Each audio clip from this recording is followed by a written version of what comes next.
The 540 is brought to you by StarCityGames.com weekly sale. Head on over to StarCityGames.com/sale because now until 10:59 a.m. Eastern Time on September 20th, you have the chance to become legendary. All Magic the Gathering legendary creatures are 10% off now until Monday, September 20th. If you are looking to supplement your Commander Cube, new Commander decks, or anything else you might need, legendary creatures are all 10% off now until September 20th at 10:59 a.m. Head on over to StarCityGames.com/sale. What's up, everybody? Cedric Phillips here, stopping by real quick to let you know about one of Star City Games' newest podcasts, The Receivables, hosted by yours truly, alongside my partner in crime, of course, Patrick Sullivan, where the two of us discuss Magic sets, both past and present, from top to bottom. On every episode of The Receivables, you're going to hear us talk about the facts of a set, the mechanics of a set, the cycles of a set, you know, the boring stuff, before we get into some crazy stories of when we were playing Magic during the times that the set was legal. We've got a ridiculous award show where we give out awards like the Char Rumbler Award for weirdest card in a set, the Oko Thief of Crowns Award for best card in the set, and a whole bunch more, before we finally decide, hey, what card won the set and what letter grade should we give the set? It's a whole lot of fun. We're having a blast recording them. Hopefully you have the opportunity to listen to it and you enjoy it as much as we're enjoying recording them. Where can you find it? StarCityGames.com or wherever else you listen to your podcast. The Receivables every single week here at SCG. The 540 is also brought to you by Coalesce Apparel and Design. If you want to get the coolest Magic t-shirts and hoodies and stickers, go to coalesceapparel.shop. And if you find something you like, use gift code SCG to save 10% off at checkout. That's coalesceapparel.shop. Nobody made what they wanted, so they made it themselves.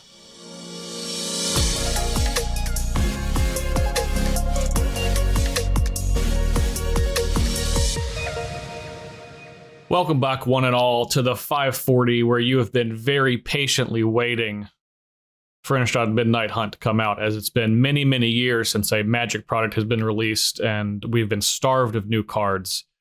I am Justin Parnell. You can find me at jparnell1 on Twitter, and of course, my co-host, who may have been waiting even more patiently than all of you. I am Ryan Overturf. You can find me at Ryan Overdrive on Twitter, and yeah, I'm pretty upset that I'm not already holding the physical cards. Yeah, it's really ridiculous that we're not. I mean, yeah, at this point, as soon as we see the cards, they should just be in my hands. Mm-hmm. And, you know, I'm sure Wizards is working on it. They're really, paring this cycle down. But maybe 15-minute delay. I don't want to be crazy. Yeah, people talk a lot about, how is it already preview season? It was just preview season. And I'm being completely serious when I say on Wednesday of this week, I was sitting there just thinking, why do we not have the full preview yet? Which would have been, what, a day or so early? Yeah. This cycle's gone on long enough, 6 days. Yeah. I mean, come on. I am tired of refreshing Scryfall and then having to click 3 or 4 times to translate. I mean, it is cool that they do give previews to a lot of non-English creators. I have no objection to that. I do just wish that the Wizards website would just update immediately, and so I could easily see the preview, and also just, give me the full card list right now for the next set. Yeah, let's just go ahead and just, get it cranking. Mm-hmm. Now, the one thing I do like about preview season, I'm putting air quotes around that as people like to call it, is that with those people that are not living in the time zones that I am awake, I can go to sleep, wake up, and boom, I see new cards. Mm-hmm. So I'm not sad about that. That's kind of nice. But if I don't see a new card every about 30 minutes, I feel like that something is wrong or we're wasting time. There's a weird push-pull with that, right? Where it's cool. It's like, hey, at any point in the day, a card could be previewed. And so, you just open up social media. Cool, there's a new card. But then you're exactly right. There's that other effect where it's like, hey, it's been 10 minutes. So where are the other new cards? Yeah. We've been waiting very patiently. Mm-hmm. And Wizards, this is, hats off to you, but it's also your fault. So congratulations. And what are you doing wrong? Yeah, you get all of the credit and all of the blame. That is exactly right. What they do certainly get credit for is delivering us a brand new set, which we have before us in Innistrad Midnight Hunt. Now, I believe if you're listening to this podcast in real time, it's the 16th of September. You will be able to play with these cards on the digital offerings for Magic, both Magic Online and Arena today, but you won't be able to play with them in person until tomorrow for a pre-release or next week for the set to actually come out. Yep. So we, of course, as we like to do, we're going to go through and try to comprehensively talk about all of the cards in Innistrad Midnight Hunt that we feel like could be players in all sorts of different cubes. And we have a couple of different ways that we break down cubes. And of course, look, this is not, we are really, when we do this, trying to fit a lot of square pegs and round holes. Because if we were to break it down to an extreme degree, there would be 40 different kinds of cubes we would mention. And ultimately, that would get convoluted. So what we try to do is we have two sections. We have our classic section. This is going to be a traditional cube. This is designed more to be the best cards available for whatever power level you're looking for. And there's not really gimmicks going on. Or we have our custom, and this is something that's constrained by the design of the environment. So this could be rarities, only specific colors. You're looking at multiplayer. The cube is drafted in a specific way, etc. And that's our custom section. Whenever we talk about a card that we feel like is going to fit into a custom section, we'll try to talk a little bit more about which kind of cube it would fit in. But those are the two sections that we generally try to work within when we do these reviews. Mm-hmm. And we don't talk about every card. We do talk about many cards. Hopefully, we discuss all of your favorites. If your favorite maybe looks like Grizzly Bear with set mechanic, we don't always go that far down, but I think that those people have a pretty good idea what they like anyway. So you're probably covered without us discussing that card. Yes. And this is, we're definitely going to have some of that this week and the next couple of weeks because there are a lot of set mechanic things going on in Innistrad Midnight Hunt. So because of that, there might be some cards that we wouldn't talk about and we might not talk about because of the mechanic associated with it. But I think this is probably a good time for us to actually go into the mechanics of this set, talk about how they kind of fit into Cube and really just what they are in general. Yep. Couple returning mechanics, couple new ones. The returning mechanics are, I would say, proven Cube commodities. One of those being flashback. There's a whopping 40 cards with flashback in this set. Which is a lot. Mm-hmm. Flashback, obviously great. You can cast cards, instants, and sorceries out of your graveyard by paying their flashback cost. A lot of those in this set.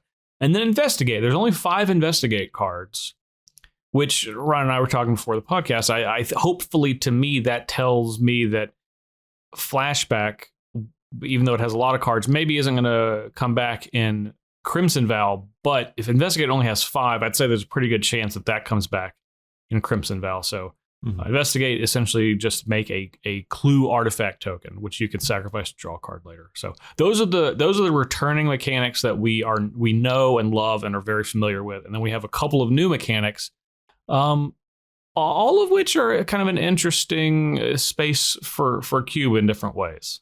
Yeah, and some of them look similar to things that we've seen before. The most familiar would be the day and night mechanic. This is really evocative and basically an updated version of, I guess you would just call it the werewolf mechanic from original Innistrad, where you have a number of cards that say, if it's neither night or day when this enters the battlefield, it becomes day. And then on your turn, if you cast no spells when it's daytime, now it's nighttime. And if it's nighttime and you cast 2 spells on your turn, then it goes back to daytime at the next upkeep. It is when that happens.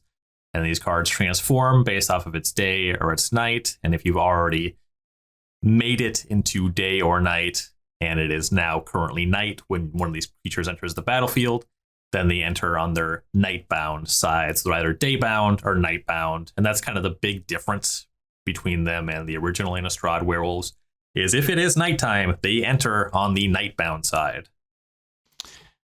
The only small difference mechanically is to turn it from day-bound to night-bound, it checks the current player's turn, and if they cast either no spells or 2 spells, to flip it to the other side.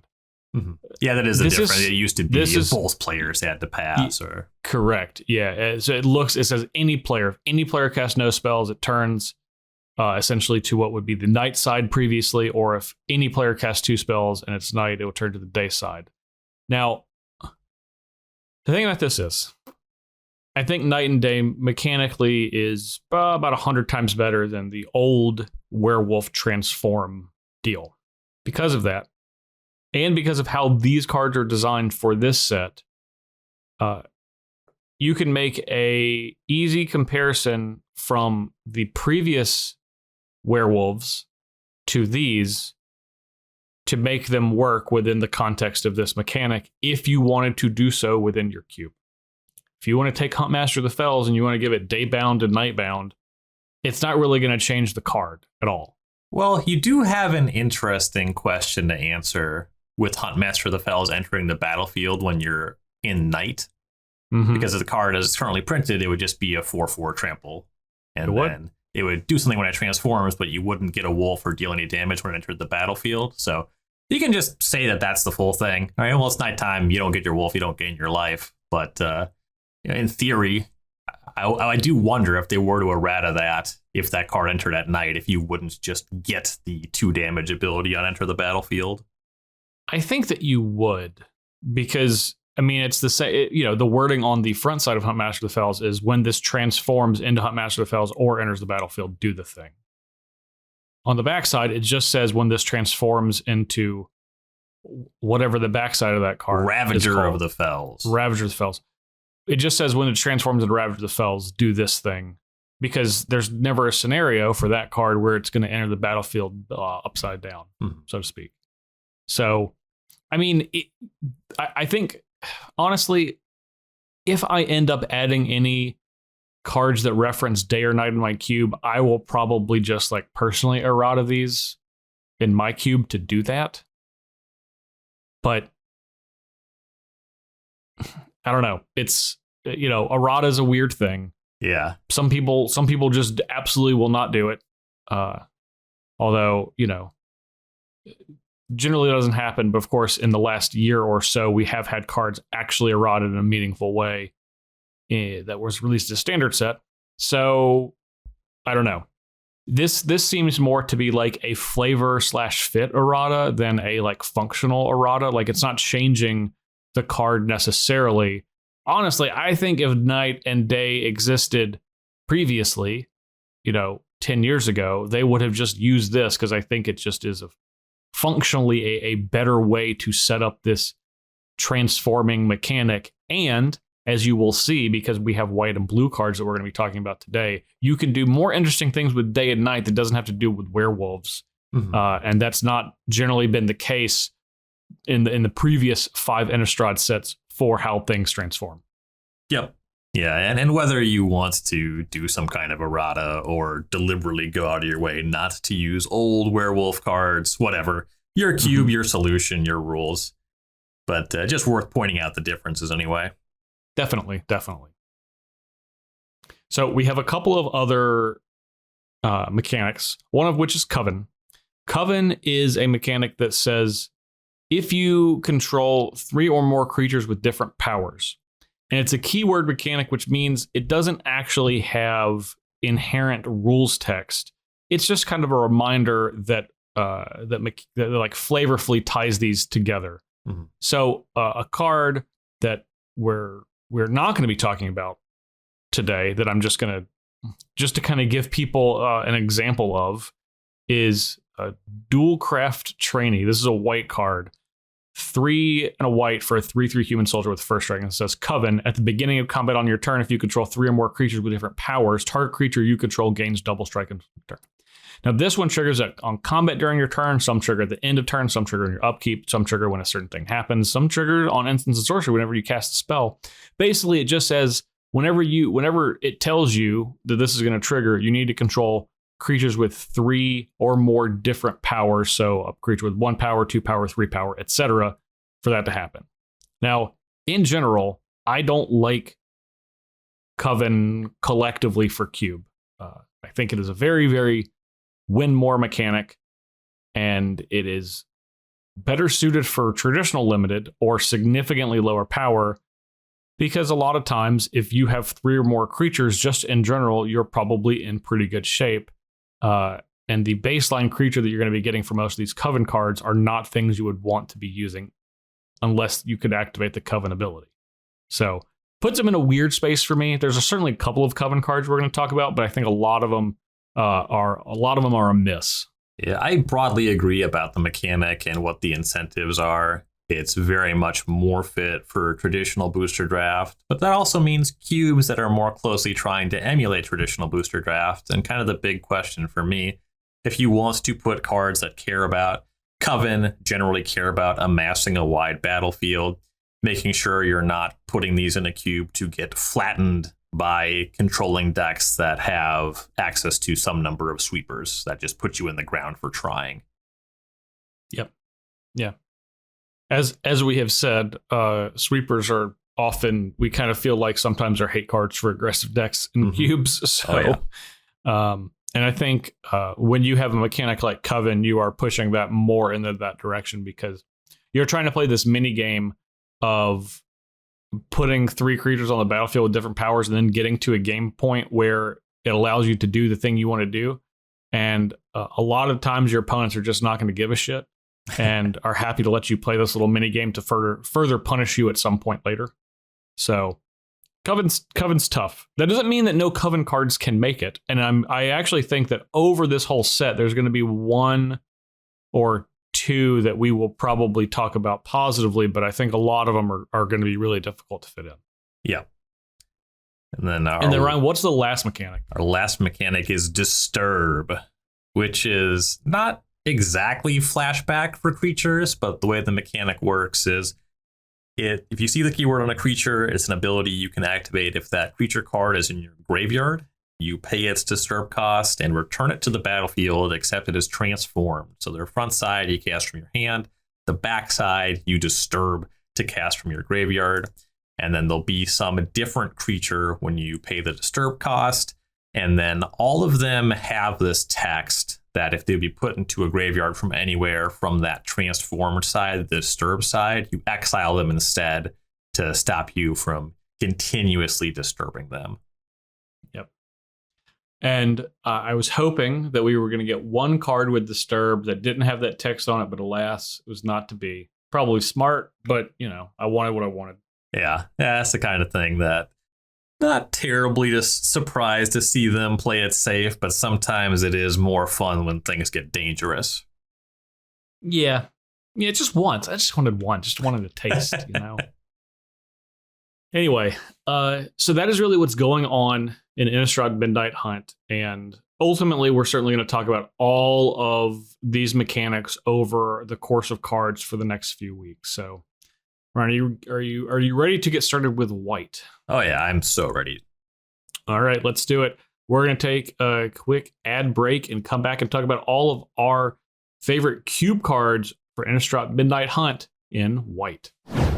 Listen up, gamers. I have some huge news. If you haven't heard, the SCG Tour Online is back, and we're giving away cash prizes, tens of thousands of MTG Arena gems, MTG Arena Qualifier Weekend invitations, MTG Arena Championship invitations, and the big one, Star City Games Invitational invitations. You heard that right. The Invitational is back, and that's going to be at SCGCon. SCGCon is back, taking place Halloween weekend. That's October 29th through the 31st in the Star City. That's Roanoke, Virginia, and you can qualify for the Star City Games Invitational via via the SCG Tour Online. Stay tuned for more details on that. Those will be coming soon. And for more information on the SCG Tour Online, head over to scgtouronline.starcitygames.com. Now back to the pod. All right, Ryan. So we have white, as always, going first in Wooburg order. Maybe one day we should change it up. So we get like a wacky set. Maybe New Capena if it's got so many multicolored cards, and we just get real weird with it with how we do these. But anyway, today white is what we're working with. So you want to start, or you want me to start? I guess I can start us off here. So as per usual, we'll be starting with the classic cards. We have a good volume of them, at least in the colors we'll be talking about today. And our first classic card for white is Borrowed Time. This is one of those cards, actually, that I saw previewed initially in a non-English language. But we have it in English for you. 2 and a white for an enchantment. When Borrowed Time enters the battlefield, exile target non-land permanent and opponent controls until Borrowed Time leaves the battlefield. And this is just the text of Banishing Light. This is a functional reprint of that card. And in fact, when the card was previewed and I saw it for the first time, I wasn't sure if it was a literal or a functional reprint. But all the same, that is a card that just makes cubes, answers planeswalkers, answers sticky threats, answers stuff that maybe has die triggers without giving your opponent the die trigger. And there is a question of how many different copies. Once you start getting a lot of the same card that do the same thing, for example, I don't load up my cubes with Searing Spears. In fact, I'm kind of off them altogether. I stick to Lightning Bolt and Change Lightning generally, and some of that is a cube size thing too. But I think that any kind of medium to high power cube that's getting to 540 cards probably has room for one more Banishing Light. I was really hoping you were going to say I'm off of Searing Spears and I'm on to Volcanic Hammers. Searing Spears just gotten too powerful. You gotta mean it. You gotta do it on your turn if you're gonna deal 3 damage. Exactly. Yeah. Red's gotten too many tools. We got to take him back a couple of decades. Yeah, you will never hear me talking about scaling back the power of red decks. Okay. Borrowed Time. It is. We have a functional reprint of another card. I always love these for cube because, I mean, in most cases, I think almost exclusive, almost all the way across the board. I wish there were just like every single card just had another card with a different name that was the exact same thing. Because, I want to stick to Singleton, but I want them to be technically different. So it's always nice when you get a card that's a known player, you know exactly how it's going to function, and you can just get another copy in your cube. So yeah. Hard time. Pretty easy. Do you want another Banishing Light? You have access to it now. Yeah, not exactly my functional Thraben Inspector reprint, but I'm sure this one will be making quite a lot of cubes anyway. Yeah. And also from a flavor perspective, I like Borrowed Time more than Banishing Light.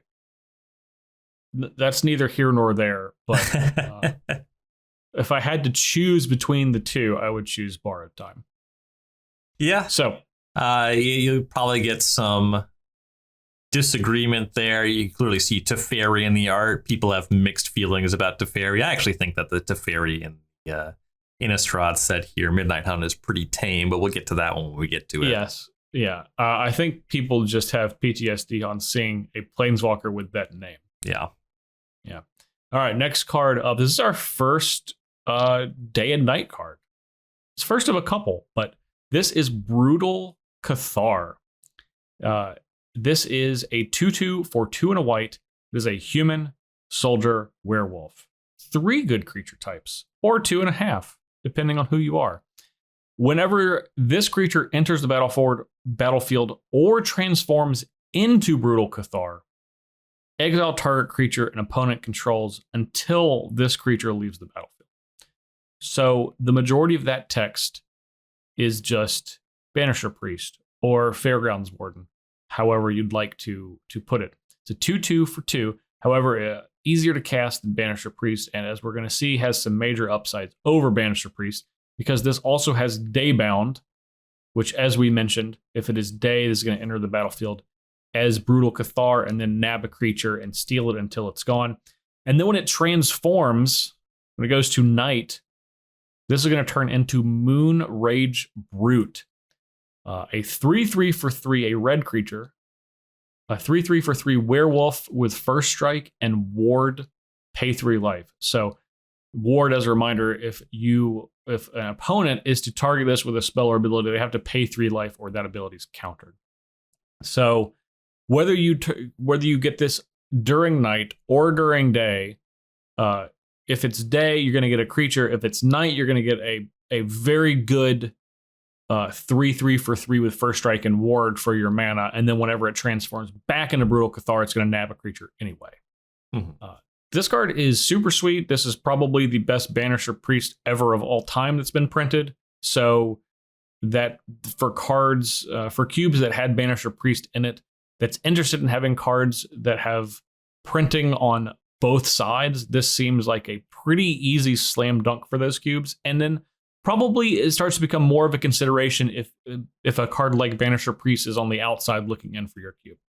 Yeah, I think it's generally an upgrade over Banisher Priest if you're just looking at that slot in your cube. Like you mentioned, if you're able to transform it back and forth, you do get additional creatures. You just keep racking them up. You're able to keep the Brutal Cathar on the battlefield. It doesn't leave when it transforms. You just keep getting more. The kind of funky thing about this card, and where things get interesting, I'm not really sure what the answer to this or how this changes how you value it, but you do have to value this card somewhat differently if there are other day-bound cards in your cube, because it is a lot worse if you cast this at nighttime and it enters as the 3/3 with ward. You're playing this card to be the Banisher Priest. So It is kind of funky. I would make the argument that's probably a little bit worse if you are more broadly supporting day and night. But if this is your only day-bound, night-bound card, I think it is just plainly excellent. And it's probably not that much worse if there are others. I'll have a counterpoint for that. I think that if you have multiple day-bound and night-bound cards in your cube, that your cube is likely more set up to have turns where you are having 0 spells cast or 2 spells cast. And if that is the case, Brutal Cathar becomes one of the better day-bound, night-bound cards because it's going to be able to trigger and get multiple creatures on a more regular basis than a traditional cube would allow it to. Yeah, that is true. And those incentives don't have to necessarily line up. If you just have any kind of flash theme in your cube, that's reasonable to play white in. You can do that with or without other day-bound, night-bound. That is just the only thing to watch out for, is you don't really want to cast this creature when it is nighttime. I'll agree with that. But all in all, this card is pretty plainly excellent, I would say. Yeah, I'm a big fan. Very cool card. All right. Our next classic card is Cathar Commando. For 1 and a white, you get a 3/1 human soldier with flash, and you can pay 1 to sacrifice Cathar Commando to destroy target artifact or enchantment. I believe that this set has 2 cards that are basically upgraded versions of Kasali Pride Mage. This is one of them. Yeah. So you don't have Exalted, but you do have Flash. And that means that sometimes you are going to ambush an attacking creature and trade that way. So there's sort of that. It's not exactly Doomblade, but I'm blanking on white cards that deal damage to attacking creatures because they're not very powerful and I don't care about them, but they exist. Gideon's Reproach. Yeah, Gideon's Reproach, something like that. Or a flash threat to attack down a planeswalker, surprise attacker, maybe you sandbag this to play around a sweeper, and just 2 mana 3/1 that just fits the bill for what a lot of white decks are up to in these classically powerful cubes. It's usually just an aggressive deck. And having that flash means that it's a little bit easier to maybe go into blue. You can leave up a counter spell or your flash threat, all that sort of stuff. And just having those incidental answers to artifact enchantments, or if it's the other way around, it's an incidental answer to creatures or planeswalkers. All of these things are just good to do. Yeah, this card's a common. So I think that, it's the third card we're talking about, but I feel pretty comfortable saying this is going to be like the most cubed card in all cubes in this set. Is consider an uncommon? Consider's a common. Okay. I'm still sticking to consider, but this one is certainly going to be probably number 1 or 2. I think that it will be this because some commons only cube might just be irrelevant. Sure. Yeah, blue is a more crowded space. I think that's a very fair point. Yeah, because all of those other cards that are in that space are all commons, and they're more for the power level of the card than the velocity of like moving cards from one zone to another quickly, which is what Consider is like assisting doing. Anyway, we'll get to Consider later, but yeah, Cathar Commando, this is literally has everything positive going for it. Yeah. 3-1 for 2. Okay. Blade of the Sixth Pride's pretty reasonable. Notice how I did not say Blade Splicer. Yeah, you nailed it, bud. Thank you. Flash was not expecting that. Creatures in white generally don't have flash unless they're named Restoration Angel or designed after Restoration Angel. Has the exact same text as Kasali Pride Mage, as Ryan mentioned, being able to sacrifice itself by paying a generic mana and destroying an artifact or enchantment. And again, is a white card. I mean, this card is a literal slam dunk from like every single angle. It's going to be excellent all over the place. Incredibly versatile. This card is just wildly versatile. It's awesome. Super classic. This is going to fit in every single cube just about. Also a human. Also a soldier. Soldier doesn't come up too much on new cards, but it has come up historically. And I'm sure that there are a number of people out there with soldier themes in their cubes as well. Mm-hmm. Yeah. Yeah. So this is a super easy one. Super easy one for probably just about everybody. Mm-hmm. Ooh, we have another easy one. Fateful Absence. This is an instant for 1 and a white. Destroy target creature or planeswalker. Its controller investigates. And again, investigate means they create a clue token that you can pay 2 generic mana to sacrifice and draw a card. Upgrade. Sideways upgrade over Declaration Stone. Primarily being an instant rather than a sorcery, even though you cannot get a swath of instants, or excuse me, a swath of like creature tokens and not give them anything in response. I think the change to be able to get a planeswalker, which is huge, and to be able to do this at instant speed means this is also going to be a slam dunk cube card for a lot of cubes. Mm-hmm. Also, just not out of the question that you just tag your own thing at instant speed, turn it into a clue. That's something that most people wouldn't immediately go to reading the card, because mostly you are going to be targeting your opponent's creature or planeswalker, like you said, at instant speed. That's enough that we do pretty often see on recent card designs that they can only target opposing things. So just keep in mind that added utility of being able to hit your own thing. Maybe it's your creature getting hit by a removal spell, and it looks like the card off of the clue that you're going to generate is more valuable than whatever the opponent's getting up to. Maybe they're hitting your planeswalker with some kind of lifelink creature and you want to mitigate that. You know, there's some avenues to get some value that way. Yeah, this card is just pretty plainly excellent. You make a good point about not being able, about traditionally cards like this and designed in this era can only target your opponent's things, which makes me think about something completely unrelated to the text on the card. So normally you can only target your opponent's stuff. This card is called Fateful Absence. It's a story spotlight card. Sorin is seen checking the casket or tomb of his grandfather, who is Edgar Markov. Commander fans obviously know and hate that card. But it said, sensing a plot, Sorin raced his grandfather's resting crypt, but someone had gotten there first. Well, now normally you can only target your opponent's stuff, but this is interesting. You can target your own creatures. Sorin obviously moved the body and is trying to pin it on somebody else. Open and shut case. With flavor text in the third person. Exactly.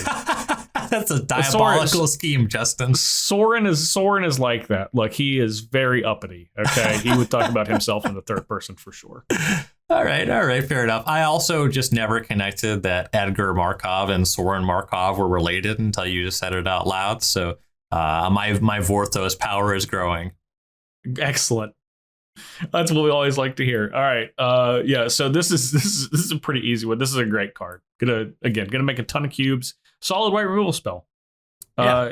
This is, this costs 2, so it's not on the level of Path and Swords, but I think it's as good as any 2 mana white removal spell that exists. Yeah, the next comparison is going to be like Journey to Nowhere. I actually spent a lot of time looking at the cheap white removal spells. Actually, Unexpectedly Absent is a criminally underrated cube card. I think that card is incredibly powerful. But if you're casting it for 2, it costs double white. And you pips. know that we hate pips. Incredible in mono white decks typically is going to do the job very well in blue white decks, but just the general splash ability, this card gives it a run for its money. Yeah, good comparison. All right, what do we have next? Another clearly excellent cards. We're still talking about classic cards. We have Intrepid Adversary. This is the first of a mythic rare cycle that doesn't exactly have multi-kicker. They all let you pay some cost any number of times when they enter the battlefield. That's going to come up when we talk about flicker effects. Not necessarily on this one, but anyway. Intrepid Adversary, 1 and a white for a 3/1 human scout with lifelink. When Intrepid Adversary enters the battlefield, you may pay 1 and a white any number of times. When you pay this cost 1 or more times, put that many Valor counters on Intrepid Adversary, and creatures you control get +1/+1 for each Valor counter on Intrepid Adversary. So on turn 2, these white aggressive decks in cubes, 2 mana 3/1, we're happy about it. We have lifelink, great. We want some bigger effects as the game progresses, and these decks usually like having a Glorious Anthem or Honor of the Pure, some similar effect. And the fact that this card is just what you're looking for on curve on turn 2, and then when you just end up in the late game or you top deck it when you have 4 or 6 mana and suddenly you make your Spectral Possession tokens twice or 3 times as scary. This card just does exactly what these decks want to do at every point on the curve. Yeah, this is going to be... We're going to talk about all of the adversaries when we get to each of their colors, no doubt. This is going to be the one that's going to play the most consistently, because there's no question of the decks you want this in. You want this to be in decks that have other creatures. And if you play this, if you're on 2 mana and you have a turn 2 play, you have again, Blade of the Sixth Pride with lifelink, which is honestly a pretty solid card. It's not a card that would probably make it into every cube, but a 3-power creature on turn 2 with lifelink is always pretty good, especially in another aggressive matchup.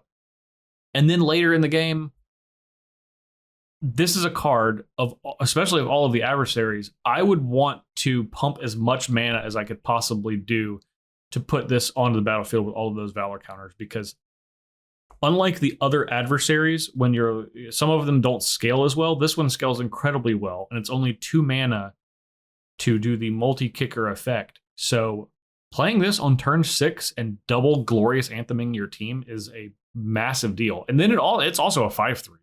It's not just double Glorious Anthem. It is leaving back a really sizable threat as well. So yeah, this card is great. I'm as someone who likes to attack with creatures in cube, I'm very, very excited to draft this card. Yeah. And this card would still just, I think, make the same number of cubes and be pickable in a similar spot as a 2/1. And you just get that 3rd power. Absolutely. It has no difference on its cube ability as a 2/1. It's just a bonus that it has 3 power. Yeah, very pushed. Don't be shy about casting it on turn 2 sometimes. You do want to make sure you're curving out in these decks. Probably cast a different 2-drop over it if you have it and try to kick it later, but it's good no matter how much mana you spend on it. Mm-hmm. It's, this is just such a great card, because a lot of times aggressive white decks have a couple of 4-drops. And it's only because you don't want to draw multiple of them in your opening hand as an aggressive player. But the 4-drops that you have are often really, really important to your deck. So this is a card that just perfectly fits in pretty much every aggressive white deck in any cube that you'd be able to put a mythic rare in. So yeah, I would actually be interested to hear someone's argument as to why they did not feel this card was good enough. I would be very curious as to what they would say about that. Yeah, they would have to somehow feature white in their cube, but just have no aggressive elements, which I suppose is possible, but you're just not considering any creatures, so that's not very compelling. And we're talking about classic cubes where, again, if you just pour over these lists, certainly if we're talking about the digital offerings, create an arena cube, checks the boxes for vintage cube, fits in everywhere in between. Yeah, no doubt. Okay, so we have one more classic card, and I will say I am on the fence of whether this is classic or custom. Yeah, same. Okay. I had to put it somewhere, but I agree. Your skepticism is founded. I had to put it somewhere. Okay, that's how I feel as well. And I'm not sure. I think I could be convinced if you felt strongly, but we'll see. Maybe we'll convince each other. Sigardian Savior is our last classic card. This is a 3/3 angel for 3 white. It, of course, has flying. I would be remiss if I didn't say, if I did not say this has absolutely incredible art. Mm-hmm. So hats off to that. When Sigardian Savior enters the battlefield, if you cast it, return up to 2 target creatures with mana value 2 or less from your graveyard to the battlefield. So obviously, this card would be absolutely nuts if it didn't have that if you cast it text on it. Mm-hmm. But it does, and that's the change between not quite being sure if it's classic or not. Now, most of the time, cards like this, and I literally mean most of the time, I mean 90 plus, 95% of the time, you are just casting it. And getting back 2 creatures for a 5 mana, 3/3 flyer, that is a huge deal.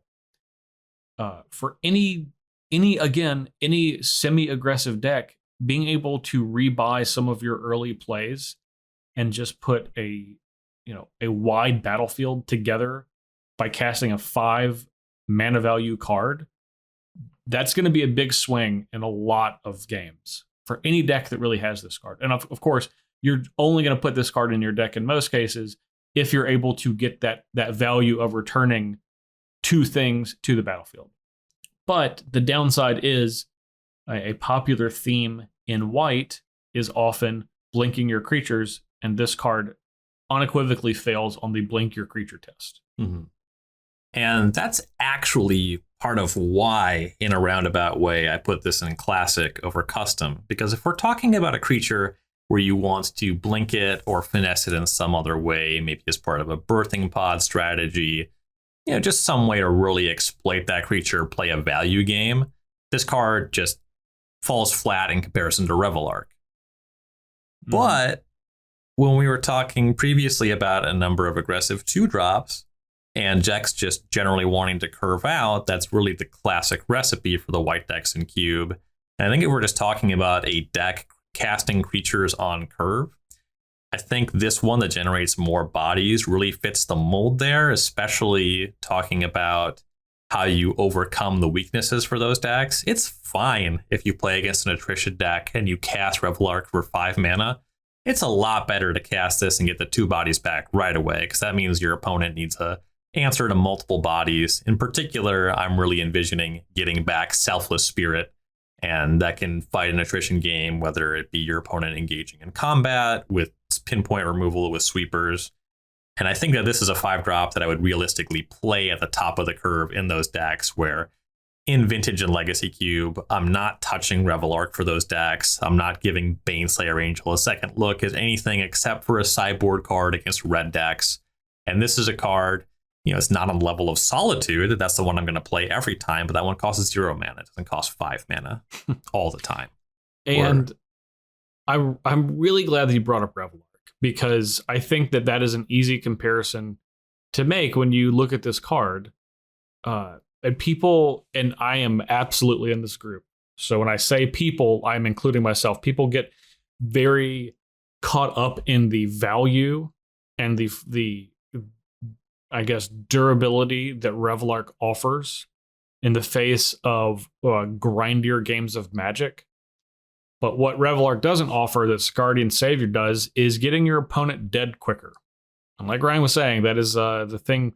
Unless you your cube is designed in a way where you do not allow your white section to provide itself decks to attack your opponent to 0, this is going to be better in a lot of cases at getting the job done of killing your opponent than Revelark is, even though Revelark might be a little better against removal spells and sweepers and stuff like that. And because it's a 5-drop and 5 is really not as high, you don't want your curve to go up all the way that high, at least in the very high power level cubes. I think there's a real argument to call this a custom card, and it's certainly not going to make as many cubes as any of the cards we've discussed to this point. So agreed. It's on the line. I think that there is a real argument for this card, though, especially if you have these aggressive decks that have some creatures that can sacrifice for value, Selfless Spirit being the home run, and there's any number of other creatures that you might be including that would fit the bill. The Thraben Inspector you blocked with on turn 3. Yeah, there you go. Boom. I am also noticing there is one card that for some reason got cut off of our list. I do have one more classic card I want to discuss. Okay. And it's actually kind of similar to a couple other creatures we already discussed, but largely just on stats. Sun Gold Sentinel. 1 and a white for a 3/2 human soldier. Whenever a Sun Gold Sentinel enters the battlefield or attacks, exile up to 1 target card from a graveyard. And then Coven. For 1 and a white, you can choose a color. Sun Gold Sentinel gains hexproof from that color until end of turn and can't be blocked by creatures of that color this turn. And yeah, so it has Coven, so activate only if you have 3 or more creatures with different powers. Largely, though, 2 mana 3/2. That's just what you're looking for on turn 2. I will play Scrap Heap Scrounger in my mono white decks. Maybe my deck has Scrubland in it, maybe it doesn't. I'm just looking for that 3 power creature on turn 2. So I don't really care that much about the text, though the exiling from graveyards, that comes up. There's stuff like Snapcaster Mage floating around. If you end up in a game where you can time it right, sometimes this could come up against Reanimator. Not that likely, but it's not impossible. But mostly just has the right stats. Well, I actually think that it does come up pretty regularly against Reanimator because the first 3 turns of the game is when they are looking to kind of like assemble their combo in a graveyard. And this is a card that allows you to push aggression and manage graveyards without having to put additional resources into it. So I do think that that's a notable thing. It does turn off some of their lines. Like if they're trying to do it at sorcery speed with, say, Chartacourse on turn 2. Yeah, like you're trying to put it together over 2 turns, which I do think actually happens a lot. Yeah, it's also worth noting if your cube has Ephemerate that suddenly this is instant speed graveyard hate. Mm-hmm. Yeah, no, I think this is actually a good suggestion. Yeah, we actually just did not have this card listed at all. But yeah, I think I typed it, but it got deleted because I was certainly on this card, and then I was looking at the list and I saw it on my browser. I was like, whoa, wait, we got to talk about this one. Yeah, that's on me. I probably deleted it. But excellent addition. I actually agree with you. I like this card.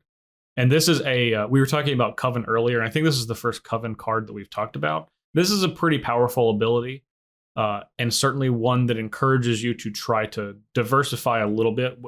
Maybe not the spells or the creatures you're putting in your deck, but maybe the order you're casting them when you're playing an aggressive deck to hit that early to try to keep this on the battlefield longer. Yeah, there's an expression, I'm pretty sure this is a holdover from my internet forum days, but when I'm evaluating cards with a new keyword, and it's good cards with keyword are good.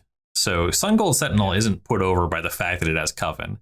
No. That might come up sometimes, but if the card didn't have Coven, you would still play it. So it is a good card, and then it also has Coven, so it is good. Yep, I like it. Yep, excellent note, Ryan. All right, so those are all of our classic cards, which is actually a lot. 1, 2, 3, 4, 5, 6, and maybe 7, depending where you are on Sigardian Savior. I think we're kind of split.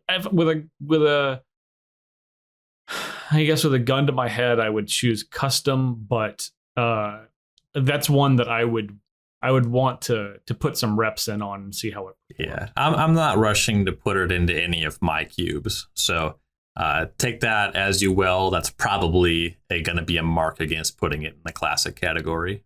Yeah, probably so.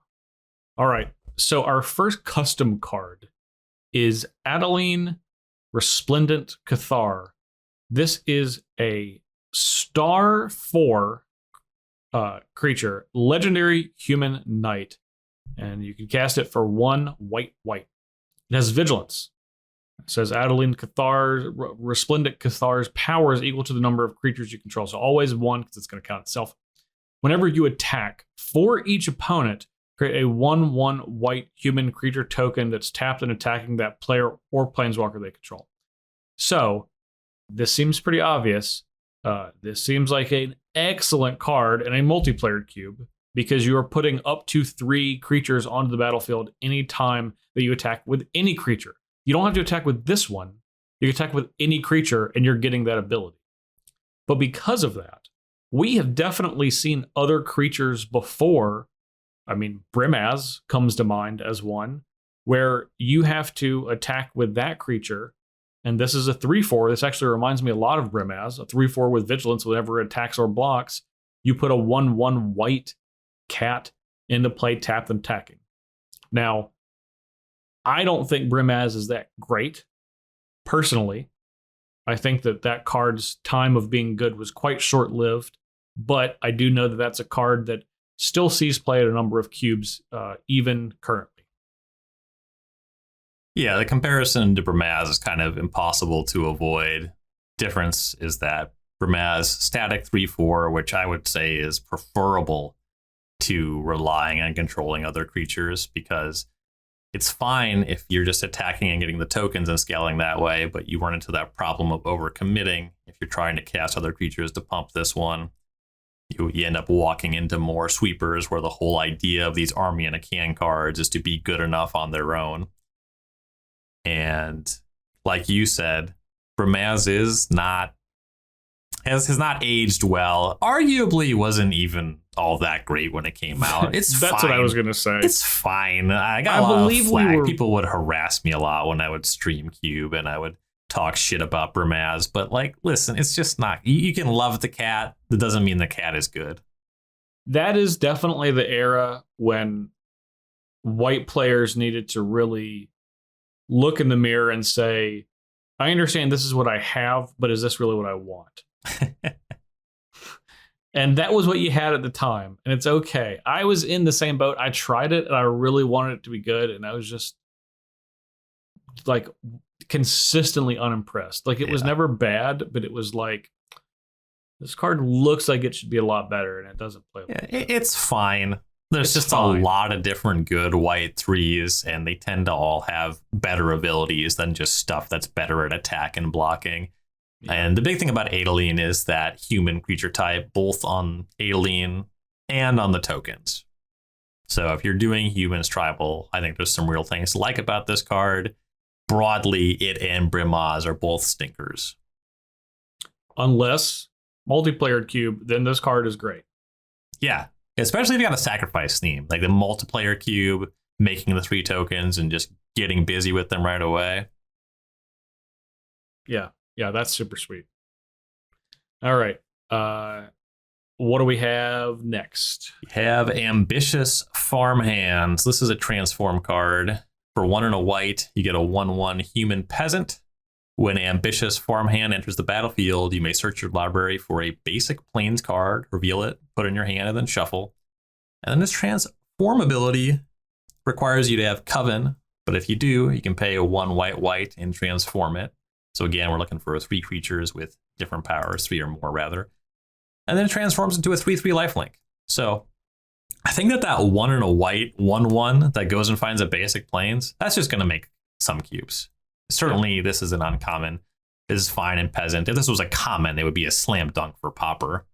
Yes. And you have some blink synergies. And also, if you're playing one of these cubes that incentivizes wide battlefields, pretty easy to imagine transforming it. 3/3 lifelink, pretty solid as well. Mm-hmm. But as a white card, it generates card advantage. And sure, it's just a basic plains, but people are still cubing with Wall of Omens. I like this card generally better than Wall of Omens. Yeah. Yeah, and given the context of what white often is doing in cubes, I would generally agree. And then if you don't have wall of omens, you don't have those tricky times when people think you can just draft control and then it's really upset when you can't. Exactly. You always got to avoid that. Always got to avoid that when possible. Yeah, I think this is very cleanly a lower powered cube, whether that's due to rarity or otherwise. It's not a bad card. I mean, really, I look at this as this is a 1/1 for 2 that enters the battlefield and draws you a card. I understand it draws you basic planes every time, but a card is a card, and that is additional resources, and it's something that white generally doesn't have access to. Mm-hmm. A 3/3 for 3 with lifelink is, I mean, I think it's pretty solid. A big note for this: a lot of times in most recent designs for these, the time where you are doing a thing like transforming this is at sorcery speed, and with Ambitious Farmhand, that is not the case. You can do this at any time as long as you satisfy the ability of having 3 or more creatures with different powers. So just a note on that. That's a good note. Just leaving that mana up when your opponent's thinking about what to attack with, that can be scary. Mm-hmm. Yeah, it is. I mean, that's definitely going to come up with this card. All right, the next card we have. This is another transformed card. This is Chaplain of Alms. This is a pretty simple one, but I like it. It's a 1/1 for a single white human cleric with first strike and ward. That's all it has on the front side, but it also has the ability Disturb, and I think this is our first Disturb card. I think it is. Disturb. So Disturb says you can pay the Disturb costs. In this case, for Chaplain of Alms, is 3 and a white. And it says you may cast this card from your graveyard transformed for its Disturb cost. So Disturb 3 and a white. And when you cast it, it turns into Chapel Shieldgeist. It is a 2/1 with flying and first strike, and each creature you control, including Chapel Shieldgeist, has ward 1. So you don't necessarily have to play this for the front side, although this is a pretty small ask to pay a single white mana to put this on the battlefield and wait until it dies to cast it from your graveyard for 4 mana to make it 2/1. That makes all your creatures a little bit tougher to cast, and is a flying first striker with 2 power. Mm-hmm. Yeah, a small little thing with first strike can complicate combat. Comes back later, sort of some value there. Neither side is terribly exciting for a card, but you get both of them.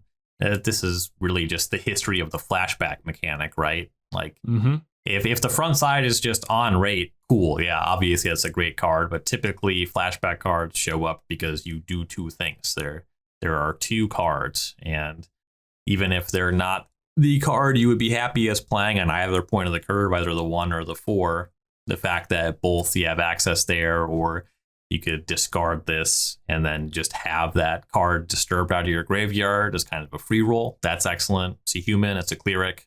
Pretty nice little card. Yeah, and I think as someone who has not cast a Disturbed card yet or played with it, I imagine it is better than everyone is giving it credit for, because again, you can simply put this into your graveyard by other means and then just cast it out of your graveyard as a free additional card. Mm-hmm. So the cards don't have to be that good to be relatively impactful. And we'll talk about some that are a little bit better than this one later. Yes. But first, let's talk about a weird one. All right. We have Enduring Angel, 2 white for a 3/3 flying double striking angel that gives you hexproof. And if your life total will be reduced to 0 or less, instead you transform Enduring Angel and your life total becomes 3. That is a gotcha here. If the angel doesn't transform, if it dies with its ability on the stack, you lose the game. So it won't save you if they kill you and have a Doomblade for your angel. But if they try to kill you and they can't kill the angel, suddenly you have Angelic Enforcer. This is a star angel with flying. It also gives you hexproof. And Angelic Enforcer's power and toughness are each equal to your life total. And when it attacks, you double your life total. So this card's really wonky. And its stat line is pretty fragile, just a 3/3 on the backside. So even if you put this in your cube, I'm not really imagining playing these games where it transforms and then the backside starts attacking and then claws you back in, and over a couple turns it becomes overwhelming. However, seeing it in a pack, that's an exciting concept. So this is going to show up in some lower powered cubes. This might even show up on the arena cube. I don't know how often you're actually going to live the dream, as it were, but it's a fun dream to think about. It is. It does have 3 things that we don't like, and that's a white pip, and a white pip on the same card. Mm-hmm. But if you can get past that, the card itself is not bad on either side. And this is probably a frustrating card to play against. You're either going to really struggle to combat the whole of what this card is doing, or you're not going to care because you're going to very easily be able to kill a 3/3 and just go about your day. And your opponent will be sad, or your opponent will be happy, and you'll be sad that you spent 5 mana, including white, both in casting it and in deck building to prepare to cast this card with what you have ended up with. So this is certainly custom for me. I would say in limited, if I open this in limited, like in Innistrad Midnight Hunt Limited, I'm absolutely going to take it, and I'm going to try to play it because I want to live that dream. Well, also because it's a 5 mana 3/3 evasive double striker, but yeah, it's got a lot going on. It's got a lot going on for regular Midnight Hunt Limited, but in Cube, look, if you cast this as a sorcery and I untap and I cast my sorcery Volcanic Hammer, I'm still going to kill this. Good callback on the Volcanic Hammer. Yeah. So there's a lot. I just feel like there's a lot that can go wrong with this, and it's a significant investment to be able to do it. Yeah. There's also the other dream if you're putting in this cube of getting your friend excited, attacking them so they take lethal damage, and then doom blading the angel and just watching the light fade from their eyes. Now that is the best selling point for including this in your cube. Maybe that's one of those things you do it, and then once it is accomplished, you can take it out of the cube. Yeah, you can have the 2 goals. The one to actually have the backside come back and win the game, and the other to be totally curb stomp your friend. Yes. Yeah, I like that. All right. Okay, moving on from Enduring Angel, we have our second Coven card. And this one also pretty solid, which is why we obviously have it on this list. And that's Gavany Dawnguard. This is a 3/3 human soldier for 1 white. And it has Ward 1. Again, something tries to target this and opponent controls spell or ability, they get it countered unless they pay 1. If it's okay. Oh, we have it's not Coven, it's a night or day card, not Coven. I was wrong. If it's neither day nor night, it becomes day as Gavany Dawnguard enters the battlefield. Whenever day becomes night or night becomes day, look at the top 4 cards of your library. You may reveal a creature card with mana value 3 or less from among them and put it into your hand, put the rest on the bottom of your library in any order. So if you're not doing the day-night thing in your cube, this essentially reads 3/3 for 3 as it enters the battlefield. Look at the top 4 cards. Reveal a creature with CMC 3 or less. It doesn't do it when it enters the battlefield, because it's when day becomes night or night becomes day, not when the concept of daytime is introduced to the game. So if it becomes day from nothing, this actually does not trigger. I'm off of it. We can move on to the next card. Yeah, it's fine. It's a human. Our next card is Lunarch Veteran. This is another disturb card. 1 mana, 1/1 human cleric. Whenever another creature enters the battlefield under your control, you gain a life. Disturb for 1 and a white. This one's a little funky on the backside. It's a 1/1 flying spirit cleric. And whenever another creature you control leaves the battlefield, you gain a life. If Luminous Phantom would be put into a graveyard from anywhere, exiled instead. It's the typical disturb drawback on the backside there, so you can't keep disturbing it. the front side is more valuable in terms of the reason you're going to put this card in your cube. This is your sort of soul sister effect to go with your Soul Warden, Essence Warden. Notably, it only goes off with your own things. It's only your own creatures entering the battlefield. The upside is you have another creature on the backside, so you're less susceptible of just getting 1-for-1 and not having anything to show for it. The backside's a little weird. It's stuff leaving the battlefield, but it can still gain some life, and it's a flyer. That's good. Yeah. And it's a human and a cleric. So I think you basically have to be in on some kind of life gain or, specifically life gain theme, which maybe would overlap with the cleric theme. That would certainly make sense. A lot of these cards tend to be clerics. But if you're into one or both of those things, this card probably clears the bar. The cost is just so low to do the disturb portion too. Mm-hmm. Like, I understand you only get a 1/1 flyer for 2, but it has like an ability that's not just flavor text. And again, this is casting it out of your graveyard. You're not casting it for your hand. You're not like spending real resources on this other than anytime you have 2 mana laying around. So that is if you're doing life gain in your white section, you will probably be interested in this card. If you are not, you probably won't.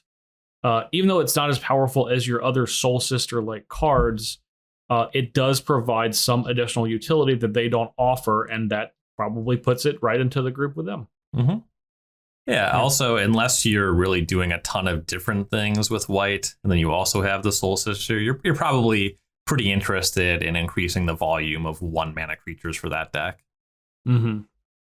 Yeah, because it's really important just to get to the battlefield early to get as many triggers as possible. Yeah, and I often see that 1-mana 1/1 with Vigilance or whatever, a lifelink from Core Set 2021 that like makes an angel if you have 27 life or something. I think that card sucks.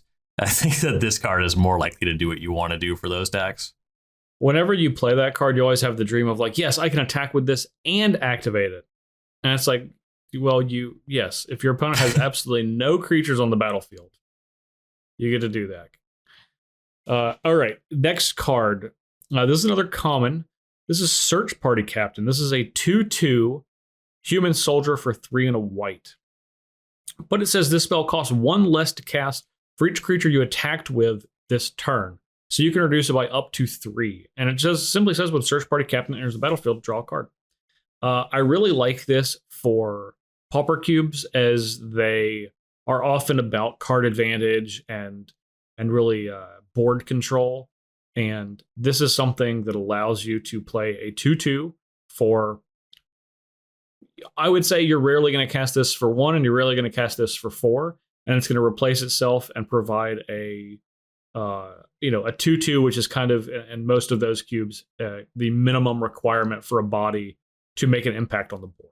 So like I said, I really like it for those cubes, especially all commons. It's so value oriented, and it's such a big grind, and white needs that more. And this is a card that's providing some help in that regard. Yeah, Pauper is going to be the most likely and most common home for this, pun intended.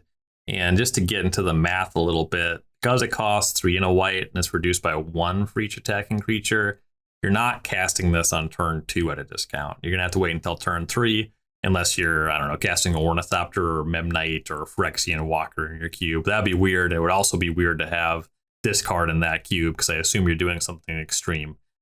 Anyway, this is a turn 3 play. That's fine. Probably mostly for that commons only, maybe peasant power level. Mm-hmm. Yep, for sure. All right, next we have Sigarda's Splendor, another life gain card, 2 white enchantment. As Sigarda's Splendor enters the battlefield, note your life total. So some good bookkeeping on this card. Beginning of your upkeep, draw a card if your life total is greater than or equal to the last noted life total for Sigarda's Splendor. Then note your life total. So track that from turn to turn. If you don't go down in your life total from turn to turn, you have a one-sided Howling Mine. And then also, whenever you cast a white spell, you gain a life. So some ability to keep gaining that life, to try to keep treading water or pulling ahead on life while you also pull ahead on cards. Not really going to do very much if you don't already have a life gain theme, going to be important to have more than just this kind of fiddly ability to gain a little bit of life to really keep drawing the cards. But I think once you're doing the life gain thing, this is probably going to be one of the better cards for those decks. Man, the bar's really low, isn't it? I play a lot of coercive portals, and this card is not on the level of coercive portal because that goes into any deck.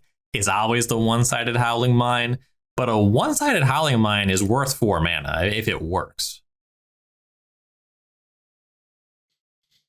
Oh, man. Okay, so this card asks you to do multiple things. First of all, it asks you to keep notes about your life total. That's the biggest ask for me. It is the biggest ask for me too. If another person was asking me to do this in the game, I would just tell them I won't. Note your life total. I understand that you're keeping your life total like in some form or fashion, but it has to be noted like specifically at the time that it's asking you to do it. So that's a tough ask. Because it's not like the card is providing you with this outrageous thing. At best, it is drawing you a card at the beginning of your upkeep. The next turn, if this entered the battlefield and just drew a card immediately, I would have changed my tune. And I don't really see why that couldn't be the case. Like, this is at best, it's not coercive portal. Because it's coercive portal that becomes absolutely terrible if you're losing. If your opponent is attacking you and your life total is going down, you're just not going to draw any cards. Then you've cast a 4-mana enchantment that you have to cast specifically white spells, aka the worst ones, to gain the life just to draw the card. I am sympathetic to your having to play white is a considerable downside position. I will say that your just make it draw a card immediately rhetoric is how we get Uro and how we get Oko. So let's cool it on that. But I think that for a custom card that this we were just talking about a generally worse version of Soul Ward. I mean, I think that if we're just trying to support life gain, this is probably where I would look. Yeah. Okay, I'll put it this way. I like playing cubes where the power level of that cube indicates this is a playable card. Mm-hmm. I just think that I don't get to play those cubes often, and maybe that's my problem. Yeah. Other than the fact that it makes me record my life total every single upkeep specifically, and then refer back to it the next turn. That's just obnoxious. I do also think that the kind of cubes where there is a fun and competitive, engaging life gain deck that's competitive with the other decks and the experience is broadly compelling. It doesn't show up, at least in the regular digital offerings, and it's quite different from what you would typically see in Cube. And we get some looks at some funkier cubes on Arena, but I do think that they are pretty badly hurt by the card pool. I think expanding that to every card ever printed is pretty significant for me to try to make that more compelling and engaging. I've been playing a little bit of the Tinkerer's Cube on Arena, and I've found that just drafting some aggressive deck is the correct way, quote unquote, correct way to approach that cube, if you're trying to get the maximum wins. And so doing these kinds of fiddly build around things, I think that the wider card pool is important for making it engaging for my money. Look, I really like life game as a theme when it's like competent, but it is so difficult in a singleton setting to put that together and make it competent and power level. Yeah, the size of the cube hurts it too. It is certainly hurt by the 540 card size. And yeah, you just don't have enough cards. You just don't have enough cards to make it make sense. Yeah, and also once you start putting in other archetypes that don't overlap in the same color, it's not historically difficult to have things that are better than gaining life because that's every other mechanic. Yes, that's part of the problem. I'm out on this card. Look, if I draft your cube, and I mean you in the general sense, whoever's listening to these words coming out of my mouth, if I draft your cube and this card's in your cube, I'm going to say, look me in the eye and tell me if this is good. And if you say it is, then I'll draft it and I'll try to build the deck. Okay, I will make that promise right now. But don't lie to me and don't try to trick me. Because I think this card stinks and I'd love to be proven wrong. And I'll mark my life total. I'll give it a shot, but I won't like it. Okay. All right, our last white card is Vanquish the Horde. You might have seen something like this before. Vanquish the Horde. This is a sorcery for 6 white. And it says this spell costs 1 less to cast for each creature on the battlefield. Destroy all creatures. Obviously, this is a pretty direct callback to Blasphemous Act. Actually cost technically 1 less than the full mana value, which is 9 for Blasphemous Act, only 8 for Vanquish the Horde, but I'd say they're probably going to cost around the same when you get down to it. If you have a multiplayer cube, this is probably like the most important card that's come out of this entire set for your cube. If you're playing a 2-player cube, I've seen Blasphemous Act in some cubes, and this is, I think a playable card for some cubes, but you just have a lot more options for more creative sweepers than this, where the downside of, my opponent has 2 creatures and I really need to kill these, and now I have to pay 6 mana to do it, I don't get anything else for it, is pretty bad. So this is a big card for multiplayer cubes and a potential card for very, very large cubes that are just looking for something like that's a little bit different. Yeah, I agree with those 2 homes. I would posit a third where maybe you're not generally that interested in sweepers, at least the most powerful sweepers, but you also like tokens. But you have a problem where the tokens decks are overwhelming everybody else because they're just better at going wider and sometimes also better at going taller on top of that. And having this as just a way to temper the token strategies without punishing decks that are trying to control a smaller number of creatures to the same extent. I think that there's some argument for that in some theoretical cube. Yeah, no, I think that's actually a very good note. I actually think that is your specific note is probably more realistic than people think that it might be. Yeah, I mean, I think that I would be looking at a card like this for my Peasant Tubert if it weren't a rare, because it's really good to make a lot of tokens. And I like having sweepers that are good against tokens, but I hate that they punish you for playing grizzly bears, Yeah. And this is one that kind of goes both ways. It can still get those, but it's not good against traditional creatures in the same way. But it's also not a dead card if you have some tokens and then some non-tokens, and you're like, well, I guess I'll just kill these tokens and then lose these other creatures still, even though I just cast my big sorcery. Yeah, that is the other thing too, is like I don't want it to be punishing for the grizzly bear decks, but I do want it to be castable. Yes. Yeah, we're still putting it in the cubes because we want both sides to be able to have a competitive game. So yeah, I think that note is probably that Ryan's third note is probably the most relevant use case for this card outside of multiplayer cubes. That is all of our white cards. Ryan, do you have any other white cards you want to mention that we might have missed? I think that we got them. There's some odd ones that are probably fine for Pauper Cube, but we certainly hit the most compelling ones, I believe. Okay. Well, in that case, we're going to take one more break, and when we come back, we're going to dig in to all of the Innistrad Midnight Hunt's blue cards. What's up, gamers? Taking a break from the pod here to talk to you about Star City Games Premium. Now, I know many of you are already premium members. That's awesome. You're awesome. Thank you for that. If you are not already enrolled in SCG Premium, we need to talk. You are leaving a value on the table for $7.99 a month. You get access to 5% off of Magic Sealed product, 10% off of all Magic singles, 15% off of supplies. Now, I know that I'm talking to a lot of Cube owners here. I know that you're going to buy more sleeves. You know you are going to save this money right back on sleeves alone. So that's reason enough for you to enroll. But I am not done yet, not by a long shot. You also get tons of exclusive content from a fantastic stable of writers.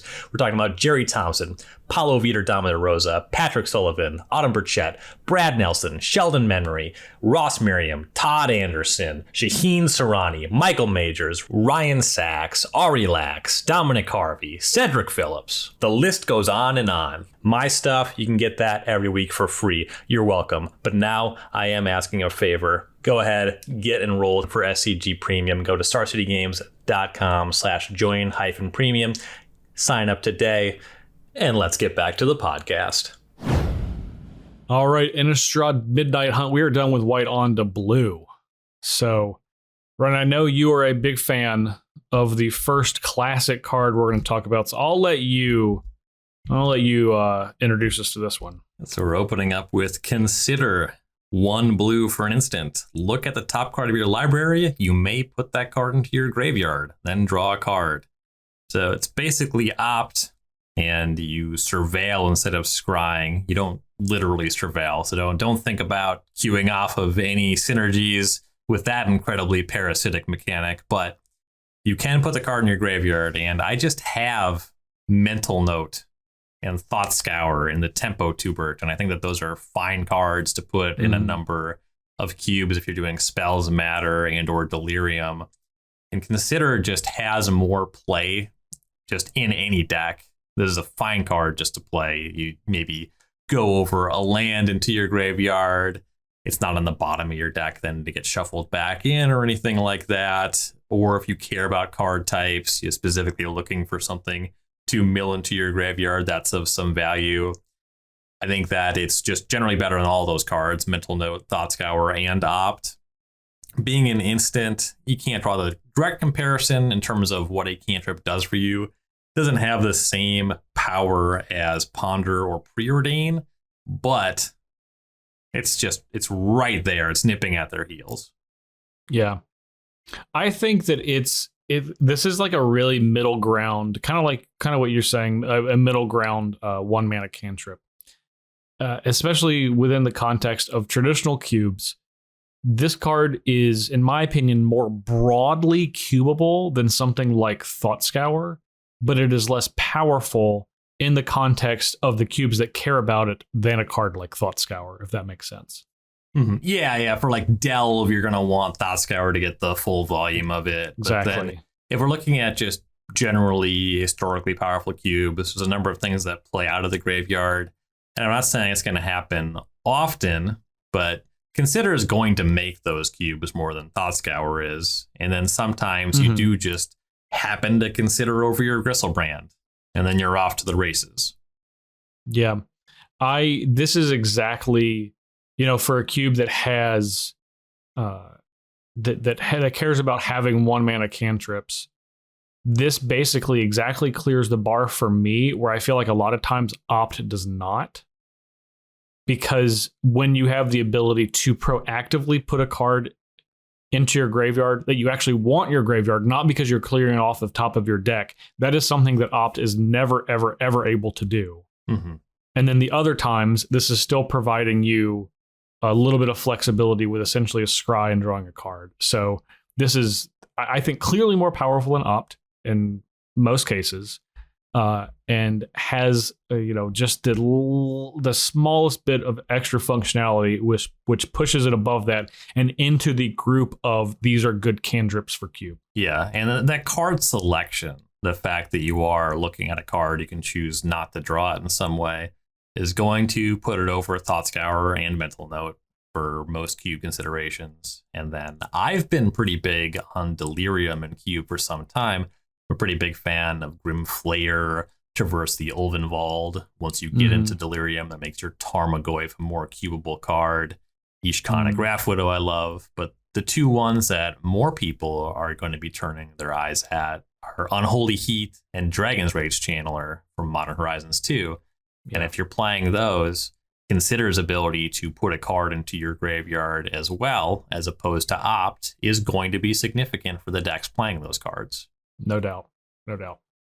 Yeah, I think this is a great card. This was one of the first cards previewed, so we've had a little time to think about this one, but I fully agree that just that extra bit of utility, it looks like it is very minimal, but I think over the course of playing this card many, many times in your cube, that you're going to be able to see enough situations where the power level is raised enough for this to really be, even though it's at the bottom, but in that class of these are good cantrips. Mm-hmm.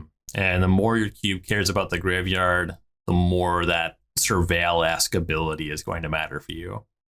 Yeah, definitely.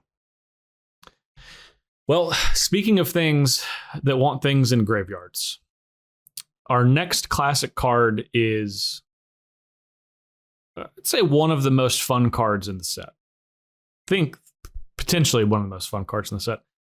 And that is Lear, Disciple of the Drowned.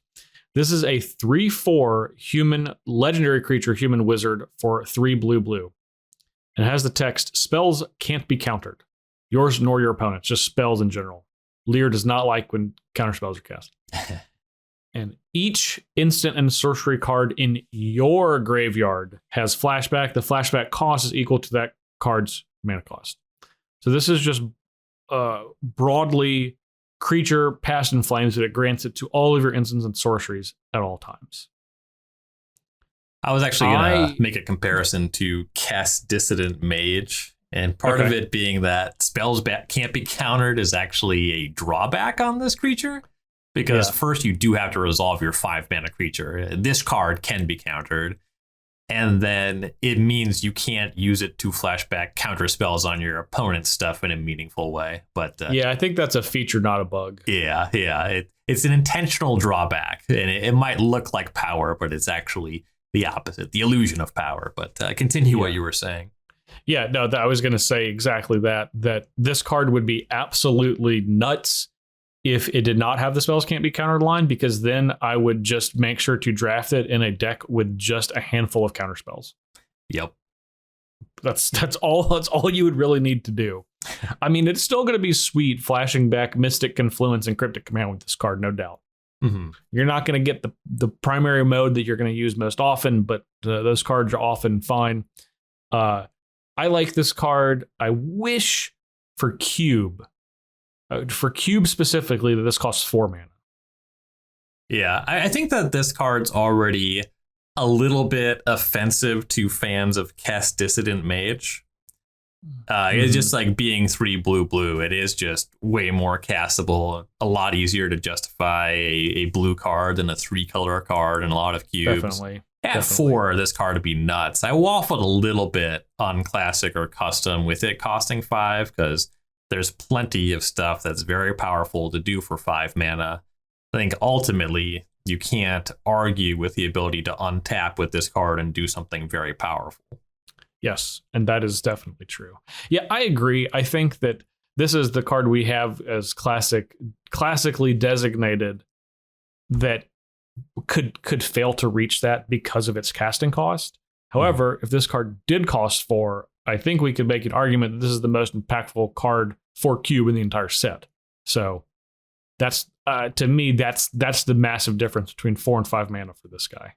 Yeah, I generally agree there. And I think that also one of the quieter reasons I would vote for Classic over Custom is if you're putting this in a cube that's a little wonky. It's like, I do spells matter, but it's not that pushed. Well, if your environment's generally not that pushed, this card will be very pushed for your environment. Yes. And everything, like Cast Dissident Mage is brutal in a cube like that. And this card just lets you do them all the time. And let's say you're going the opposite direction and you're one of those folks that are like, I really want to push Storm. Well, unlike Kess, this card actually supports Storm. Yeah. Yep. Go nuts. Play all of your rituals back. Same turn. Who cares? Yeah, and being mono blue, this card is sometimes you can cast this in the middle of your high tide turn, you know? Yeah. Oh, I found this and I happen to have some extra mana laying around. All right, it's time to supercharge. Mm-hmm. Yeah, this is a card I'm absolutely going to try. And I really want it to be good. Like I said, I think 5 mana there's a chance that it proves to be too much, but I'm hoping to be optimistic on the coolness of this card and still feel good about placing it in the Classic. Mm-hmm. Yeah, worth a shot. Our next Classic card is Memory Deluge. 2 blue for an instant. look at the top X cards of your library, where X is the amount of mana spent to cast this spell. Put 2 of them into your hand and the rest on the bottom of your library in a random order. So you get 2 of the 4 if you're just casting that from your hand. But it has flashback for 5 and 2 blue. So if you flash it back with that flashback ability, you take a look at 7, you get 2 in your hand. And what I think is very charming about this card is if you were to cast it with a Torrential Gearhulk, you would look at the top 0 cards of your library. So that's a nice touch there. But you still draw. You still no, you don't put them. You don't draw the cards. You get nothing. Yeah, 2 from the 0 into your hand. However, let's go in the opposite direction. What if you're playing against a Thalia and you have to pay 5 mana? Then you get to look at the top 5 and get 2. I'm into that. Yeah. But it's just a really nice card to cast. For a 4 mana instant speed draw spell, you're going to invite the comparison to Factor Fiction. There's some give and take. Just casting Factor Fiction once, I think, is generally more powerful. The cards go into your graveyard. That matters. Good chance you get 3. You got to be more deliberate with Memory Deluge, and the flashback is what makes the comparison competitive. It's totally reasonable to have both in a 540 card cube and maybe even in a 360 card cube. This card is quite solid. Yeah, I think this is a very, very good card. Without the flashback, this card wouldn't make it. You know, you're essentially doing a glimmer of genius impression. I would say a close approximation to that. But since your Factor Fiction's tough because there's a whole lot of other things that goes into that card when you're involving your opponent, letting them choose. But yeah, the avenues for the opponent to screw it up, and then also the cards in graveyard mattering. Yeah. So that card, even though you are generally getting the same amount of cards from the same amount of cards, I think the method that you do it is so wildly different that this again to me feels like a glimmer of genius or something of the sort. But it's still better because you're looking at 4 rather than looking at 2 than looking at 2. But the fact that this has flashback, which when you flash it back, you are, even though you're paying 7 mana, you are casting Dig Through Time for the most part, and Dig Through Time can be awfully powerful. Now, generally, you're casting Dig Through Time for less than 7, but I don't think that that's necessarily the comparison to discount this card. I think it just proves how exceptional this card is going to be in a lot of control decks. So, yeah, I'm a huge fan of Memory Deluge. This is a slam dunk cube card for me as well. Yeah, I also bench Dig Through Time on a lot of my control decks, especially if I don't end up with many or any fetch lands. I just don't know how long I'm going to have to wait around to cast that, but a 4 mana draw spell would generally make those decks. So in your blue-white control, if you miss on the cantrips, if you miss on the fetch lands, this card is going to sometimes be better than Dig Through Time for those certain decks. Yeah, and especially if you are playing like tap out control decks where your goal is to, have your permanents and such stick around rather than go into your graveyard. Then this card is clearly better in those decks.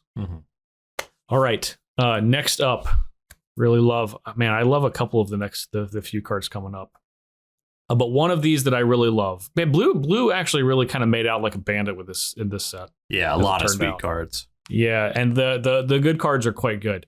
Another one that I feel like is quite good. Ryan may feel differently, but I'm a big fan of Poppet Stitcher. This is a 2/3 human wizard for 2 and a blue. And it says whenever you cast an instant or sorcery spell, create a 2/2 black zombie creature token with Decayed. And as a reminder, Decayed. When creatures have that, it says they can't block, and when you attack with them, you sacrifice them at end of combat. And then at the beginning of your upkeep, if you control 3 or more creature tokens, you may transform Poppet Stitcher. And on the back, Poppet Stitcher turns into Poppet Factory, which is an artifact that says creatures you control lose all abilities, such as Decayed, and have base power and toughness 3/3. And then at the beginning of your upkeep, you may transform Poppet Factory back into Poppet Stitcher.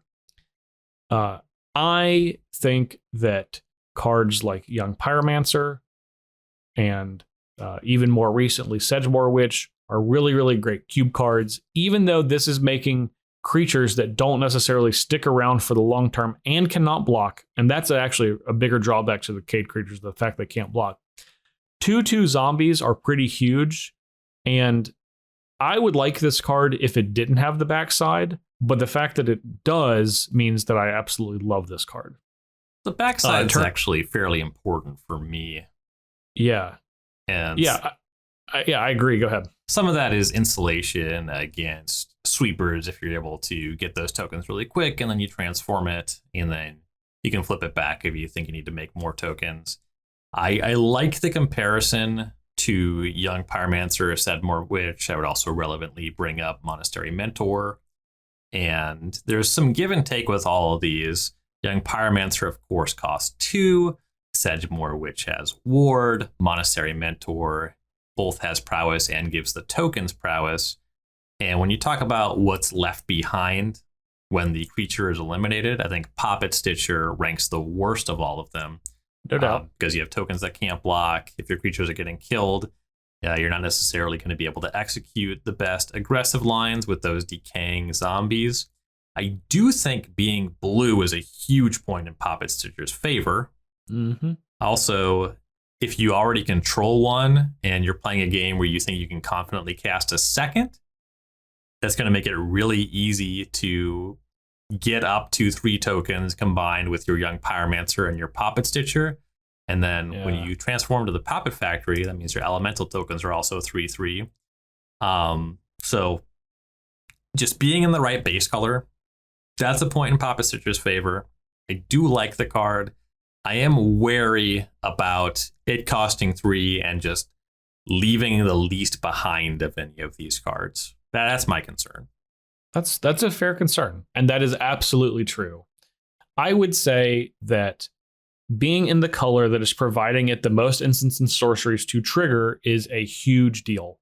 It's the only one. I would say the next best one is like the one that makes birds from like Guilds of Ravnica, the one Murmuring Mystic. Murmuring Mystic, yeah. And I think that Poppet Stitcher costing 1 less and obviously having the excellent flip side is definitely enough. But I also think, and this is most notably, I think there's a huge gap between whatever you think is the worst of those 3 cards that you talked about, and then the amount of cards that do this effect that are uncubable due to their cost because they might be so expensive. And I think that even if you think this is worse, and it might be, I think it's probably worse than, it's worse than all 3 of those cards in general. But I do think that there's a significant amount of room for a card to be worse and still be clearly cubable. And I definitely put this in the classic section for me because of that. I agree with that point. These cards are all excellent. And so being a bit worse, there's still room to be cubable. And again, it does matter that the creature is blue. And again, full disclosure on this one, as opposed to the white card I was arguing the opposite direction, I do intend to cube with Poppet Stitcher a lot. I like the card quite a lot. And we will see as we get to play with it just where the power level lies. Yeah. I think that it is very powerful. But the notes, especially about the creatures, I'm actually more concerned, not that the creatures sacrifice when you attack with them, but the fact that they can't block, because I think that is often a critical component of the aforementioned token makers for their kind of widespread appeal for playing defense and offense. Yeah, that's just huge in damage races. Yeah, very, very much so. All right. So our next card is Spectral Adversary. This is the blue member of our Mythic cycle with not quite multi-kicker. 1 and a blue for a 2/1 spirit with flying and flash. And when Spectral Adversary enters the battlefield, you may pay 1 and a blue any number of times. When you pay this cost 1 or more times, put that many +1/+1 counters on Spectral Adversary. Then up to that many other target artifacts, creatures, and or enchantments phase out. So until their controller's next turn, they cease to exist. And this card, I mentioned it being a drawback that the decayed tokens can't block. Phasing creatures out mid-combat, having a body that also scales, you could turn a combat incredibly sideways with this card. Yeah, because there's no restrictions on what you can target. Mm-hmm. other than artifact, creature, and enchantment. Right. Yeah. The only concern I have about this card making it into a high-powered cube is that the blue deck that cares about attacking and blocking is usually the worst blue deck. You should try to do something else. But I do think that in any cube where it's reasonable to play blue creatures with power and toughness and marginal abilities, this one is excellent. Yeah, I think in the increasing number of cubes that care about blue tempo-oriented decks, this is going to be just a sledgehammer for those decks. It's something like the other adversary in white. This is something you could conceivably just play on turn 2 as a welcome turn type creature just to start getting damage in. But in the case that if you draw it later, you can just have this massive, damage race, turnabout in a single turn.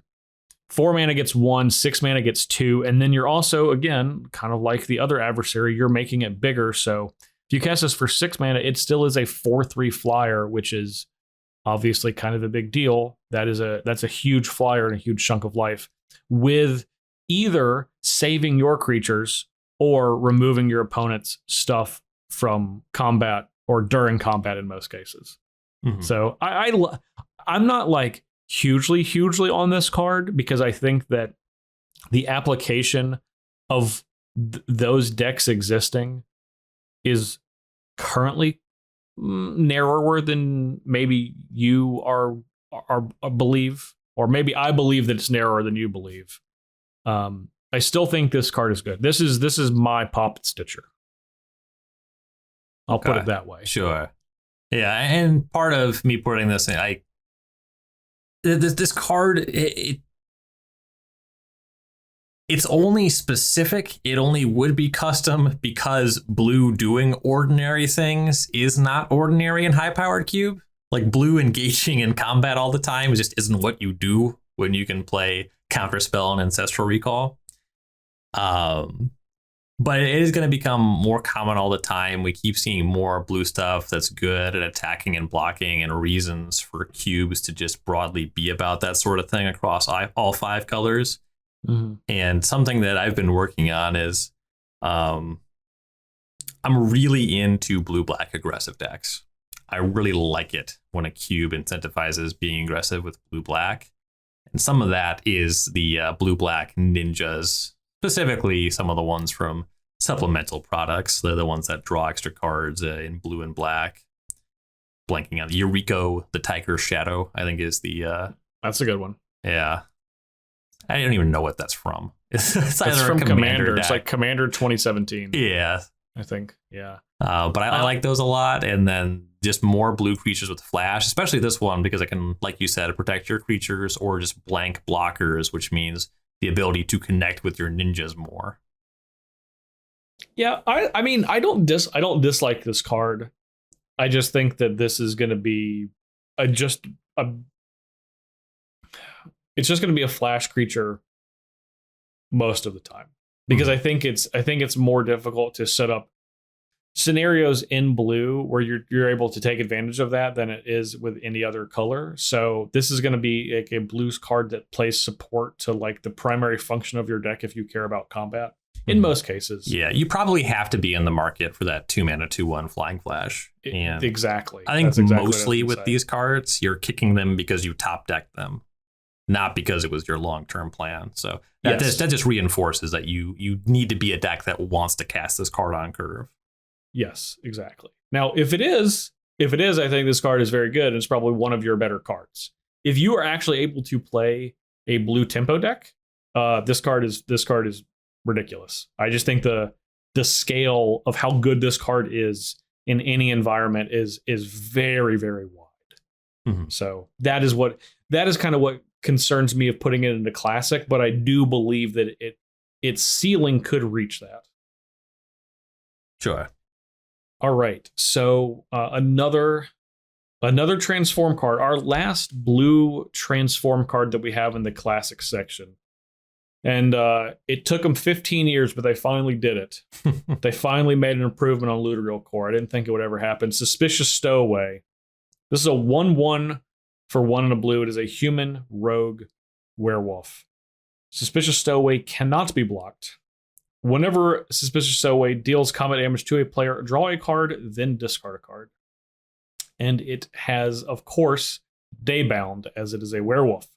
So, when it turns into nighttime, Suspicious Stowaway turns into Seafaring Werewolf. It is a 2/1 that says Seafaring Werewolf cannot be blocked. It's also green now. Whenever Seafaring Werewolf deals combat damage to a player, draw a card. Now, I will say, this is not a pure upgrade to Looter Core. What if you need to block a shadow creature? Of course. However, what if, and hear me out, everyone listening to the podcast, what if you need to block any other creature in a cube? Okay, so benefit to Suspicious Stowaway. And on the backside, of course, well, what if I want to discard cards out of my hand? Yes, well, you've had the opportunity to do that a couple of times. I would say just drawing a card in most cases is better. So while this is not a pure upgrade to Looter Core, I think it is a sideways upgrade enough that I'm happy that this exists alongside of it in the event I wanted to play 2. I don't know in my heart if I can cut Looter Core because I love that card so much. But Suspicious Stowaway is a great one. Well, what if I want to play it in my mono blue commander deck, Justin? I would let you because I'm not a monster.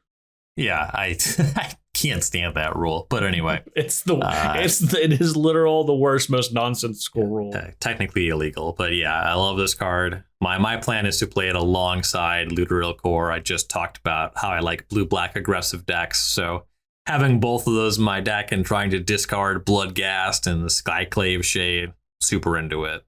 Yeah, I'm about that. Yeah, this card's great. I mean, some people don't care for Looter Core, or maybe they don't understand it. Well, some of it they just might not have the nostalgia for it. You can't. I think the card's remove great. Your personal bias from a statement. I do objectively think that Looter Core is an underappreciated cube card, and it does just make my deck more often than not if I have access to it and I'm in blue. Some people like to hook it up with Sword of Fire and Ice. You know, I'm not that fancy. If it happens, it happens. Just connecting with that card is nice. Mm-hmm. Yeah, it's enough for me. I'm a simple man. Yeah. I like to draw a card, discard a card with my 1/1 shadow creature. It's fine. Mm-hmm. Everything that's doing 1 damage, drawing a card, discarding a card. Sign me up for all of that. Yeah, I'm in.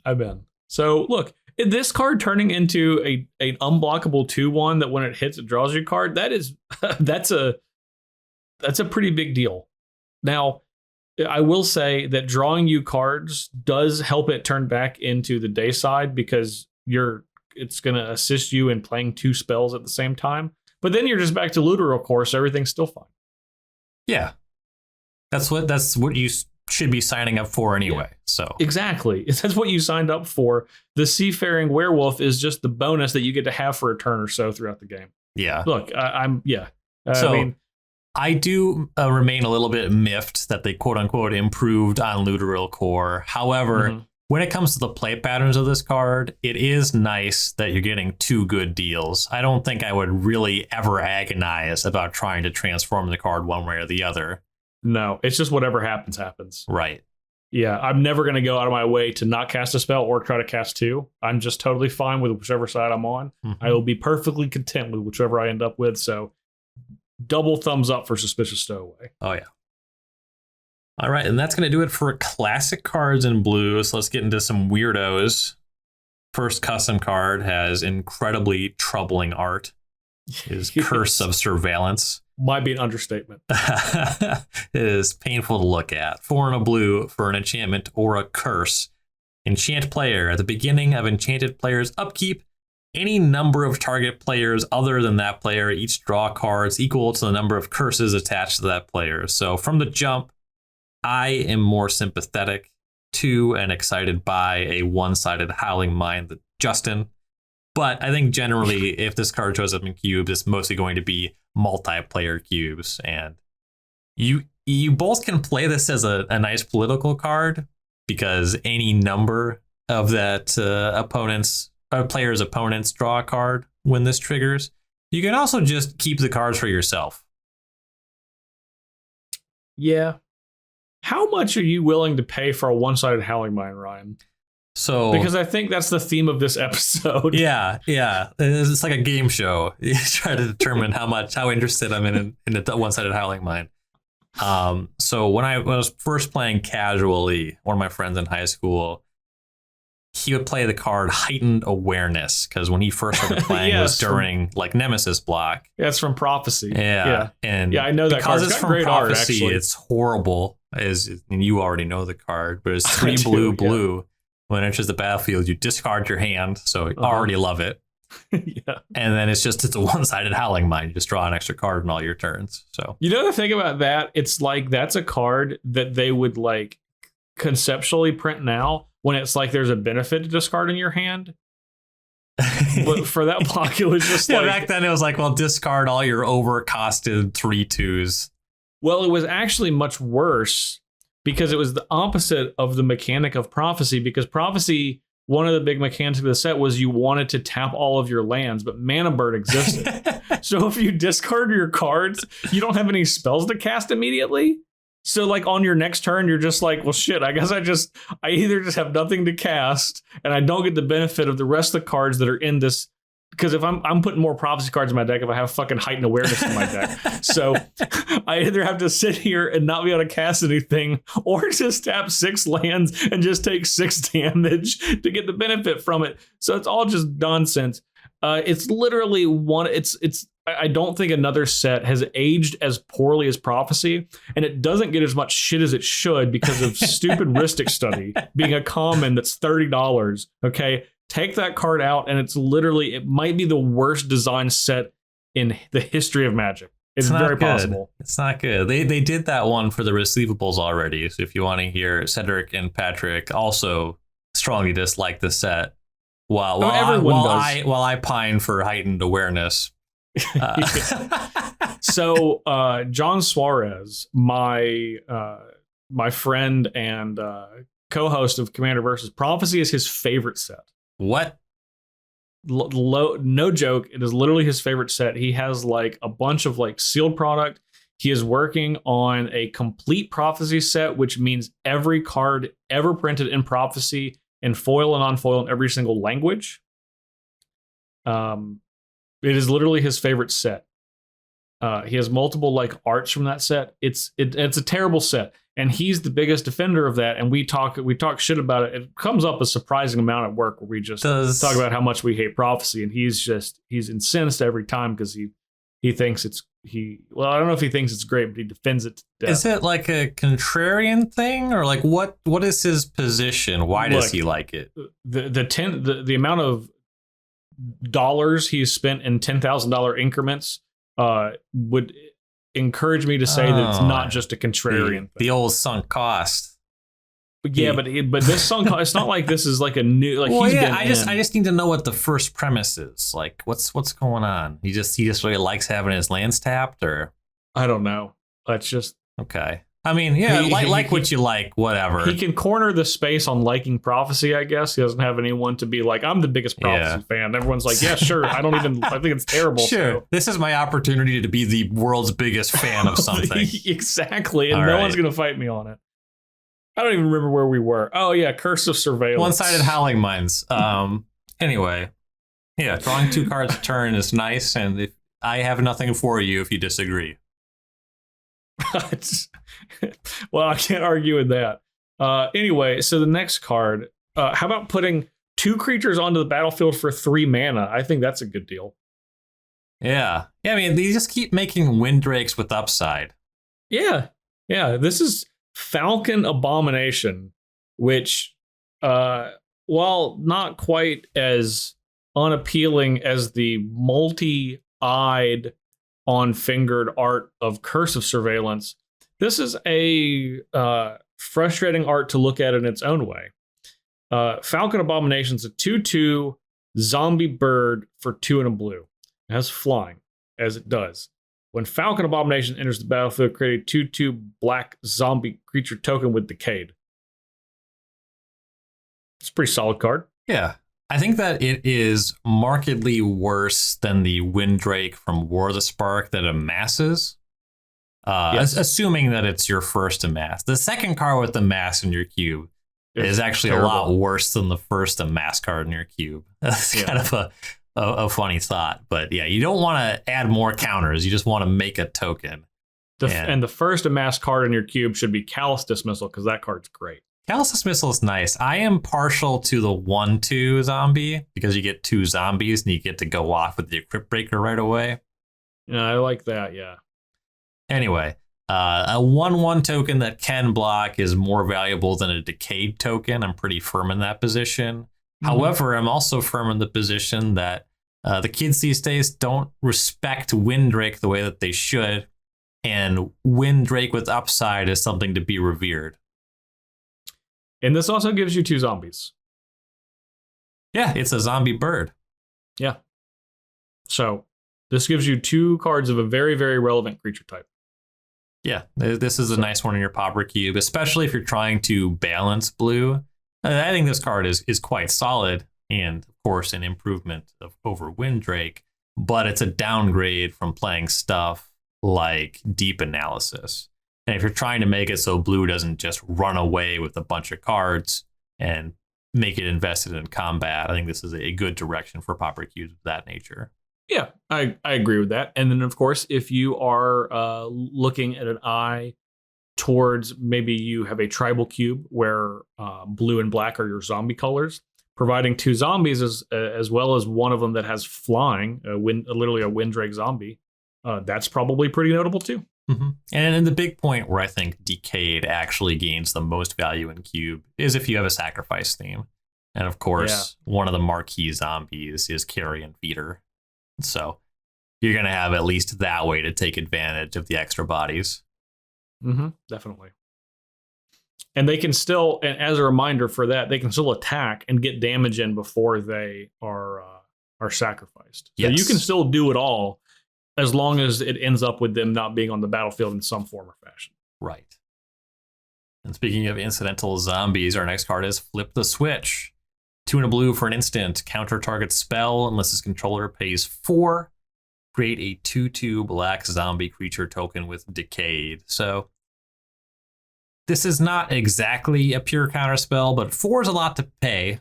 4 is a lot. Yeah. And then you have that Decayed zombie as upside. Now, if you're trying to put this in a controlling deck, Decayed zombie is pretty low value to you. So you do kind of have to be looking at a blue deck that would maybe play this to back its proactive game plan and then have some plan for the zombie. But I think that there are going to be Pauper Cubes of this nature. Yeah, I mean, to me, this is essentially cancel with upside and easier to cast cancel with upside. Yeah, splashability also definitely a factor there with all the lands entering tapped at the lower rarities. Yeah, 3 is a decent amount to counter a spell, and 4 is a significant amount more than 3. It feels bad when they can pay 4. It does feel really bad. It does feel really, really bad. But you know what? They were probably losing if they could afford to pay 4. They had that many extra lands around. So You'd hope. You gotta throw them a bone. Yeah, you still get the zombie too. Yeah, you get the zombie no matter what. Mm-hmm. So speaking of things that you don't always get no matter what, unless you satisfy something, Locked in the Cemetery. This is a enchantment aura for 1 and a blue. It's an enchant creature. When Locked in the Cemetery enters the battlefield, if there are 5 or more cards in your graveyard, tap enchant a creature, and of course, enchant a creature doesn't untap during its controller's untap step. So we have tap a creature, it doesn't untap with something similar to a set mechanic on it. These are always good, not individually. So I'm not saying Locked in the Cemetery is always good in a Pauper or Peasant cube, but as a class in general of cards, they are good. So are you in a cube that's lower powered that cares about having cards in your graveyard? Well, then you might pick this over something like Winter's Rest or another one that costs 2 mana that does the similar effect but has a different condition you need to meet. So that's when you're looking and saying, oh, well, my cube is very graveyard oriented and this card is often very, very good, as opposed to I don't have any snow cards in my cube, so I don't really get to play that one. All right, and so it looks like another card I wanted to talk about is missing from our actual list, but I'll just jump into it. All right. Grafted Identity. I'll preface this by saying that I don't like the idea of this card being played. However, it's more charming than our similar effects, and I love the art and the concept. But 2 blue enchantment aura. As an additional cost to cast a spell, sacrifice a creature. Enchant creature, you control enchanted creature. Enchanted creature gets +1/+1. So a worse control magic. The +1/+1 is certainly less consequential than needing to sacrifice a creature. Where this is going to come into play is if you have some kind of sacrifice theme. And that probably means taking advantage of threatened effects. Otherwise, stealing your opponent's creatures, having these expendable bodies. A card like this is going to be powerful in that environment. It's probably going to be more frustrating than fun, because I think that when you're getting into archetypes like that, either you're talking about the most powerful sacrifice decks where you have Goblin Bombardment, you just play control magic anyway. I guess if you were really into Grafted Identity, you could play it there to try to power down the control magics. That's fine. I'm having difficulty imagining the cube where this card is in it, and I'm happy that it's in it, because I think that control magics are generally a pretty sour experience. That's exactly what I was going to say. Mm-hmm. But I wanted to bring it up because I imagine that some people are excited about this card, and I would just exercise some caution around control magics. Like I play a lot of treacheries when in Vintage and Legacy Cube, and that's because I like winning when I draft. Mm-hmm. But it's not a very fun experience for the opponent. Yeah, and I think at higher powered cubes, that is okay, because that is theoretically, you are doing something to offset the more ridiculous thing your opponent is doing. And I think that's more acceptable there. But in lower powered cubes, and I would imagine a card like Grafted Identity, that's where that's going to go. I don't even like necessarily playing control magic. Like, I don't have my control magic in my 540 card cube. It's not because it's not good enough. It's because I dislike the play pattern that it provides. Like, I would rather play Treachery because it costs 5 mana, even though it is essentially free, than control magic at 4 mana, just because the extra mana makes a really, really big difference. So I don't think I don't think in most cases this is a fun card to play with, and it can also be very frustrating if you are trying to play this card in a deck that you are not prepared to have to do that, sacrifice a creature additional cost, to where you get into a situation where you can't find a slot in the game to play this and not have it set you back. Maybe you have to sacrifice a meaningful creature to take a creature. So it's an interesting spot for this card. And all of that kind of adds up to this being a card I generally dislike. And like Ryan said, I struggle to figure out a cube where this would go in, where this would be a great play experience or even a positive one. But I think it's a good point. People are going to be thinking about this card and considering it. And I would guess just ask that they do so more carefully. Yep. All right, next up we have Malevolent Hermit. And this is also a double face card that does not necessarily care about night and day, because it, of course, has Disturbed, one of the new keywords. This is a 2/1 human wizard with for 1 and a blue is the front side. And it simply has the text, pay a blue, sacrifice Malevolent Hermit, counter target non-creature spell unless the controller pays 3. Okay, pretty solid. Not quite. I literally am blanking on the name of Kai's Void Mage Prodigy. Void Mage Prodigy. Thank you. Not quite Void Mage Prodigy on the front, but it only costs 1 and a blue, and paying 3 to counter a non-creature spell is pretty solid. The good news is you want to do that because this has Disturbed for 2 and a blue. And, we were talking about respecting Windrake. Well, on the back, when you pay that 2 and a blue out of your graveyard to pay its Disturbed cost, you are going to get Benevolent Geist, a spirit wizard that is a 2/2 flyer with the additional text, non-creature spells you control can't be countered. And of course, the Disturbed text of if Benevolent Geist would be put into a graveyard from anywhere, exile it instead. Yeah, it's just kind of a two fine deals card.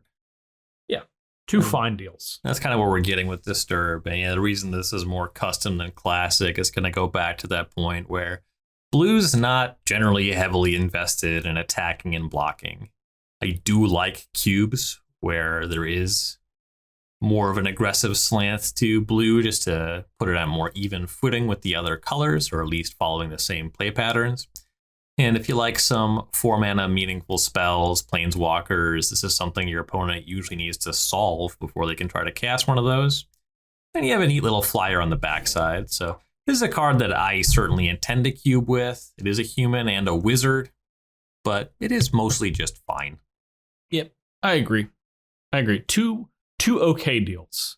Yep. I would not be excited about either of these cards independently, and I'm only mildly more excited about them together, but I feel like this is a card that's going to get into that spot where it's going to be tough to justify putting it into a cube list. But if I saw it in the draft, this is probably a card that's going to make my deck a decent amount of time just because the numbers pretty much add up on both sides to be a playable card in a lot of decks. Yep. Yeah, especially if it's a lower powered cube and you can get cards into the graveyard incidentally. Having Disturb versus a card with no text in your graveyard, that's upside. Yeah, I mean, it's this is the most aggressively costed Disturb card from a power to toughness ratio. Mm-hmm. So you're getting an actual factual Windrake with upside just on its Disturb cost. So there is definitely something to be said for that. All right, next we have Mysterious Tome, another transform card, 2 and a blue for an artifact.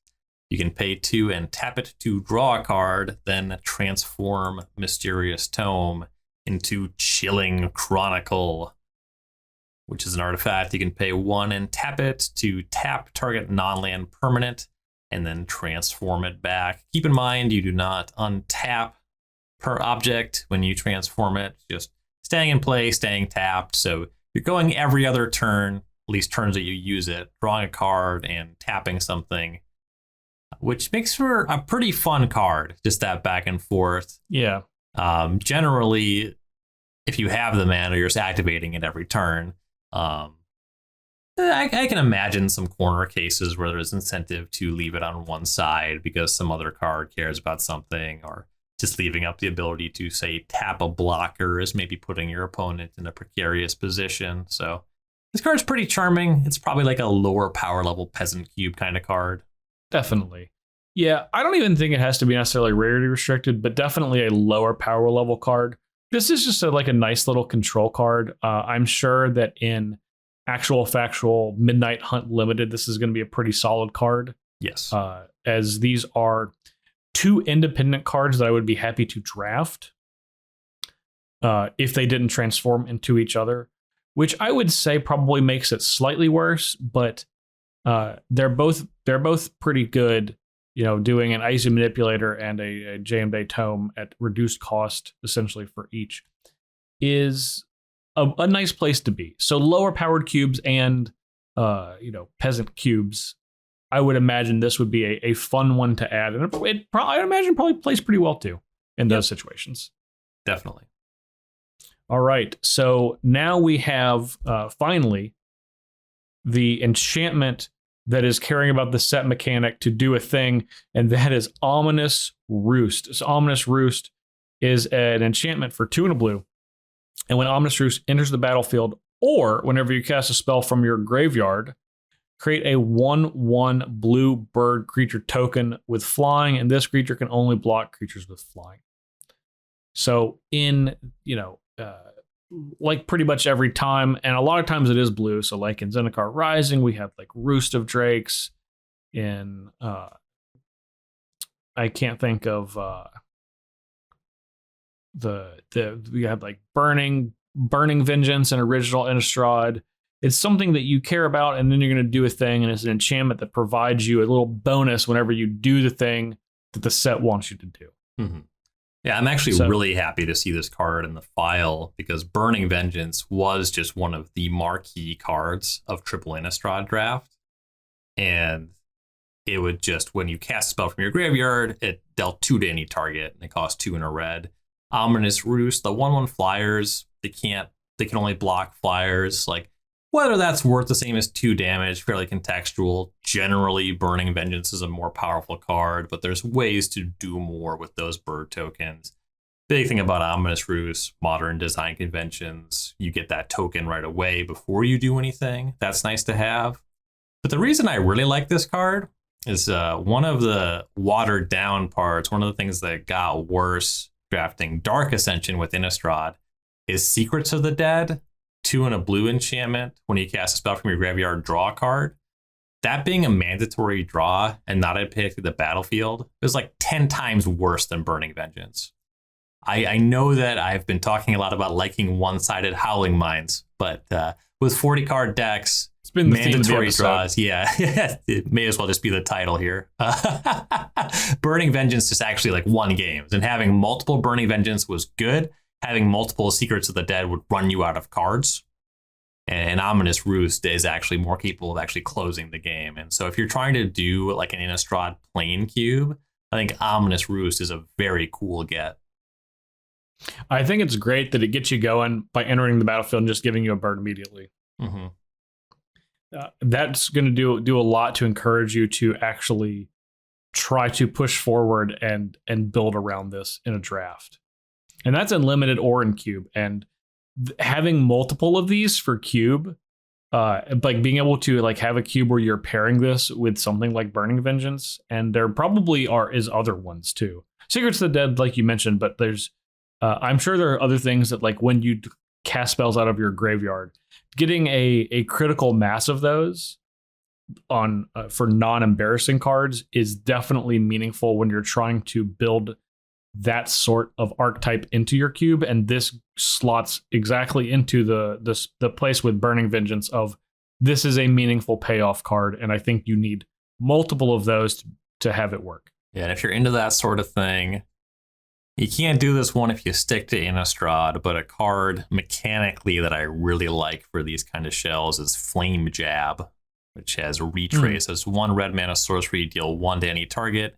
You can cast it from your graveyard by discarding a land. So just this marginal effect that you can keep casting, a little bit of flood prevention, and then if you have some stuff that cares about casting cards from your graveyard or just casting instants and sorceries, a lot of really cool synergies for a pretty basic card. I also really like Una's Grace for the same reason. For lower powered cubes, you can really just focus on just churning through your deck.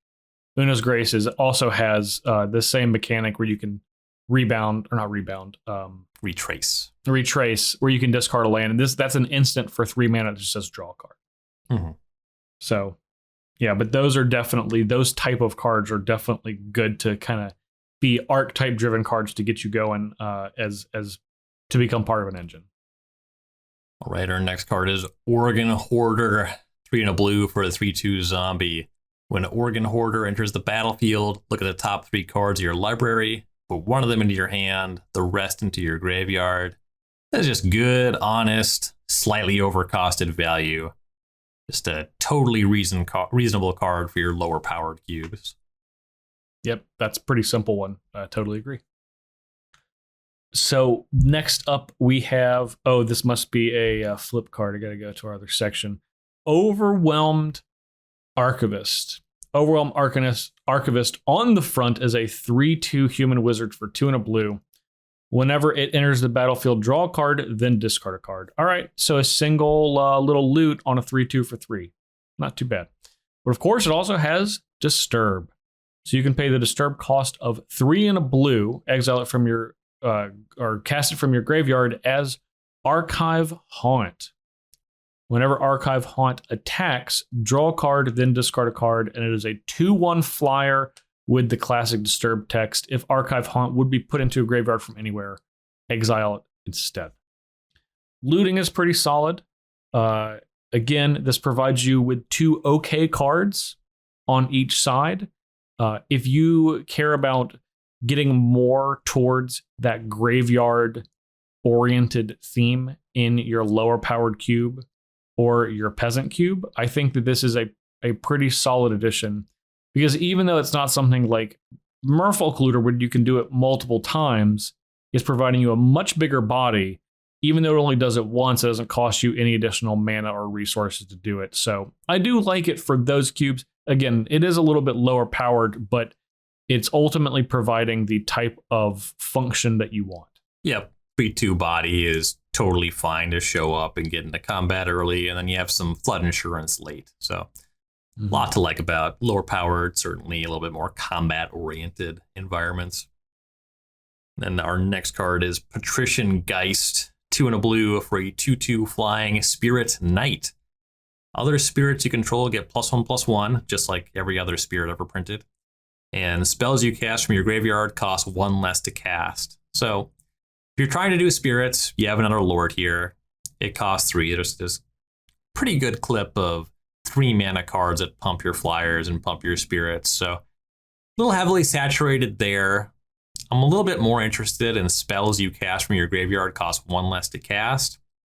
If you're going into more of a flashback theme or some other ways to cast spells from your graveyard. Now, this is kind of a weird card to toss into those decks. It's also unlikely your deck cares about spirits and cards from your graveyard, at least in a core way for the deck. Like, your deck isn't going to overwhelmingly be about both of these things. Maybe a little bit of both, maybe a lot of one, a little of the other. So this is kind of a weird card. I can see people cubing with it. I imagine spirits you control get +1/+1 is going to be the big draw to this card. On that front, I do want to see a little bit more finesse in making Spirit Tribal work. I actually think that Spectral Adversary is a much bigger get for those decks for cube, but this one likely makes the cut anyway. Yeah, I pretty much agree with everything you said, Ryan. I'll just note that I think we've said this before of, I think tribal focus cards that just provide a flat +1/+1 and don't do much else are less exciting. And I know people are going to be out there saying, well, this does do other things. It's spells you cast from your graveyard cost 1 less to cast. And that's true. But like Ryan mentioned, those two things don't really cross over. This is like a mediocre lord for 2 different things. And it's just okay for both. Yeah. Even though letting spells be cast for 1 less from your graveyard is very good, it comes on a 3 mana, very fragile creature that doesn't provide much other utility. So, yeah, this is like on the low side for both of those for me, and it would have to provide utility for both sides for me to be interested.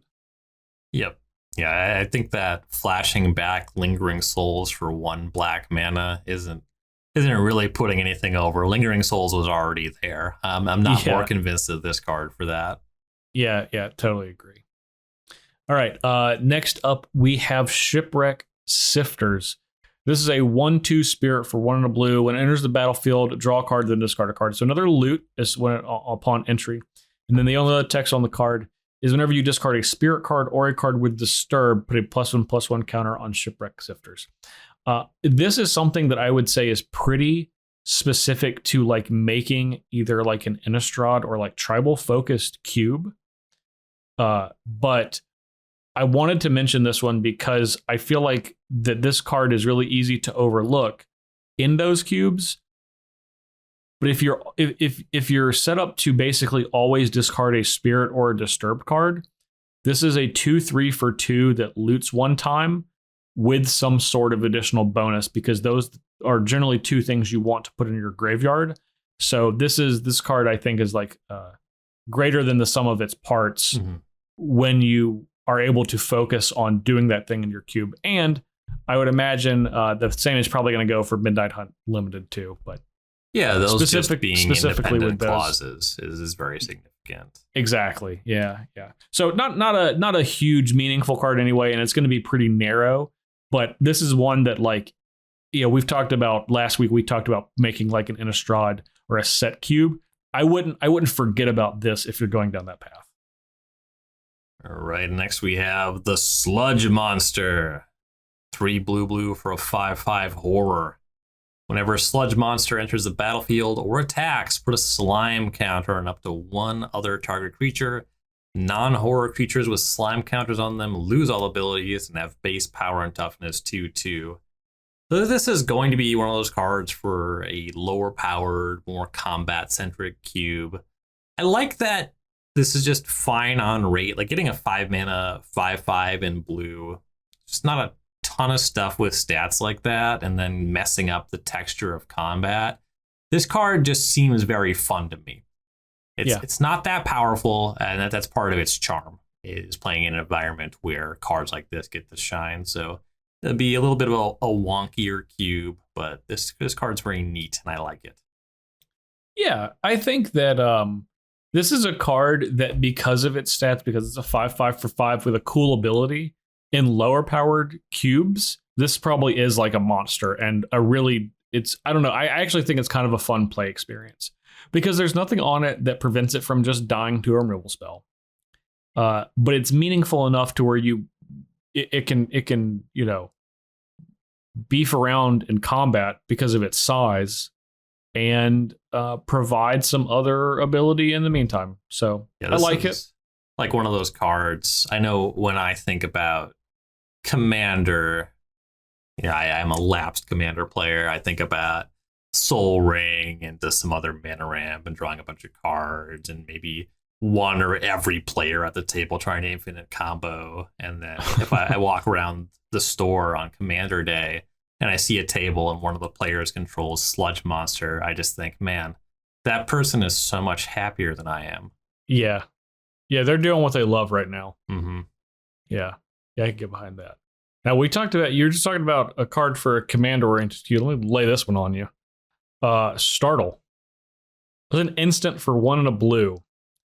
And it does a lot of things. Target creature gets -2/-0 until end of turn.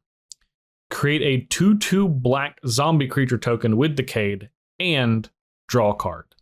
We've talked about combat cubes and very, very much combat-oriented cubes on this podcast before. This is a huge slam dunk in those cubes. And this card is probably an absolute massive beating whenever it gets cast. Yeah, if you just get to eat something in combat, and then it replaces itself, you draw the card. The Decayed Zombies, we'll see exactly how valuable they are, though of course there's ways to make them matter. You have sacrifice but then you just get this as a bonus. Yeah, it's just like the fact this card does all of this. And drawing a card is always worth a card. I mean, 2 mana, maybe it's not the price you want to pay, but there's ways to get other value with this card. So I could see this really being a huge swing in combat. Yeah. If I was building a cube that was very much focused on combat, I would absolutely include this, and I imagine this is probably one of Blue's best tricks. Yeah, I think that it's not super likely that if a card like this is showing up in the cube that there's any planeswalkers, but I do suspect that making Decayed Zombies at instant speed, that's one of the more valuable things they theoretically do. Yes. Yeah, very much. Yeah, when your opponent cannot prepare for getting hit with a 2/2 or dealing with it in combat the next turn, I think that's probably pretty solid. Mm-hmm. All right. Ryan, that is actually the last blue card that we had on our list. Is there anything else that we missed that you might want to talk about? There's some cards that have their charm. We kind of, as we said at the top of the show, we don't go over every card in every set. So these are kind of the highlights there. And actually a pretty good volume of classic cards and a lot to talk about in terms of custom as well for both blue and white so far. Yeah, very much so. I think blue and white actually both did quite well.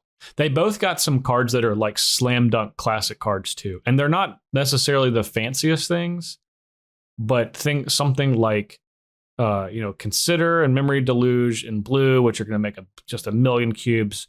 Cathar Commando and Intrepid Adversary in white.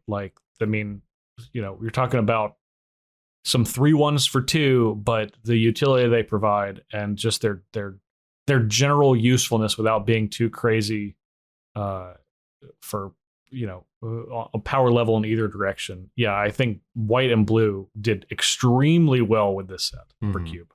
And in white, we'll get to some other colors, but you've already heard a number of them in white. Some great additional tools for Humans Tribal, something that I'm pretty big on for Cube.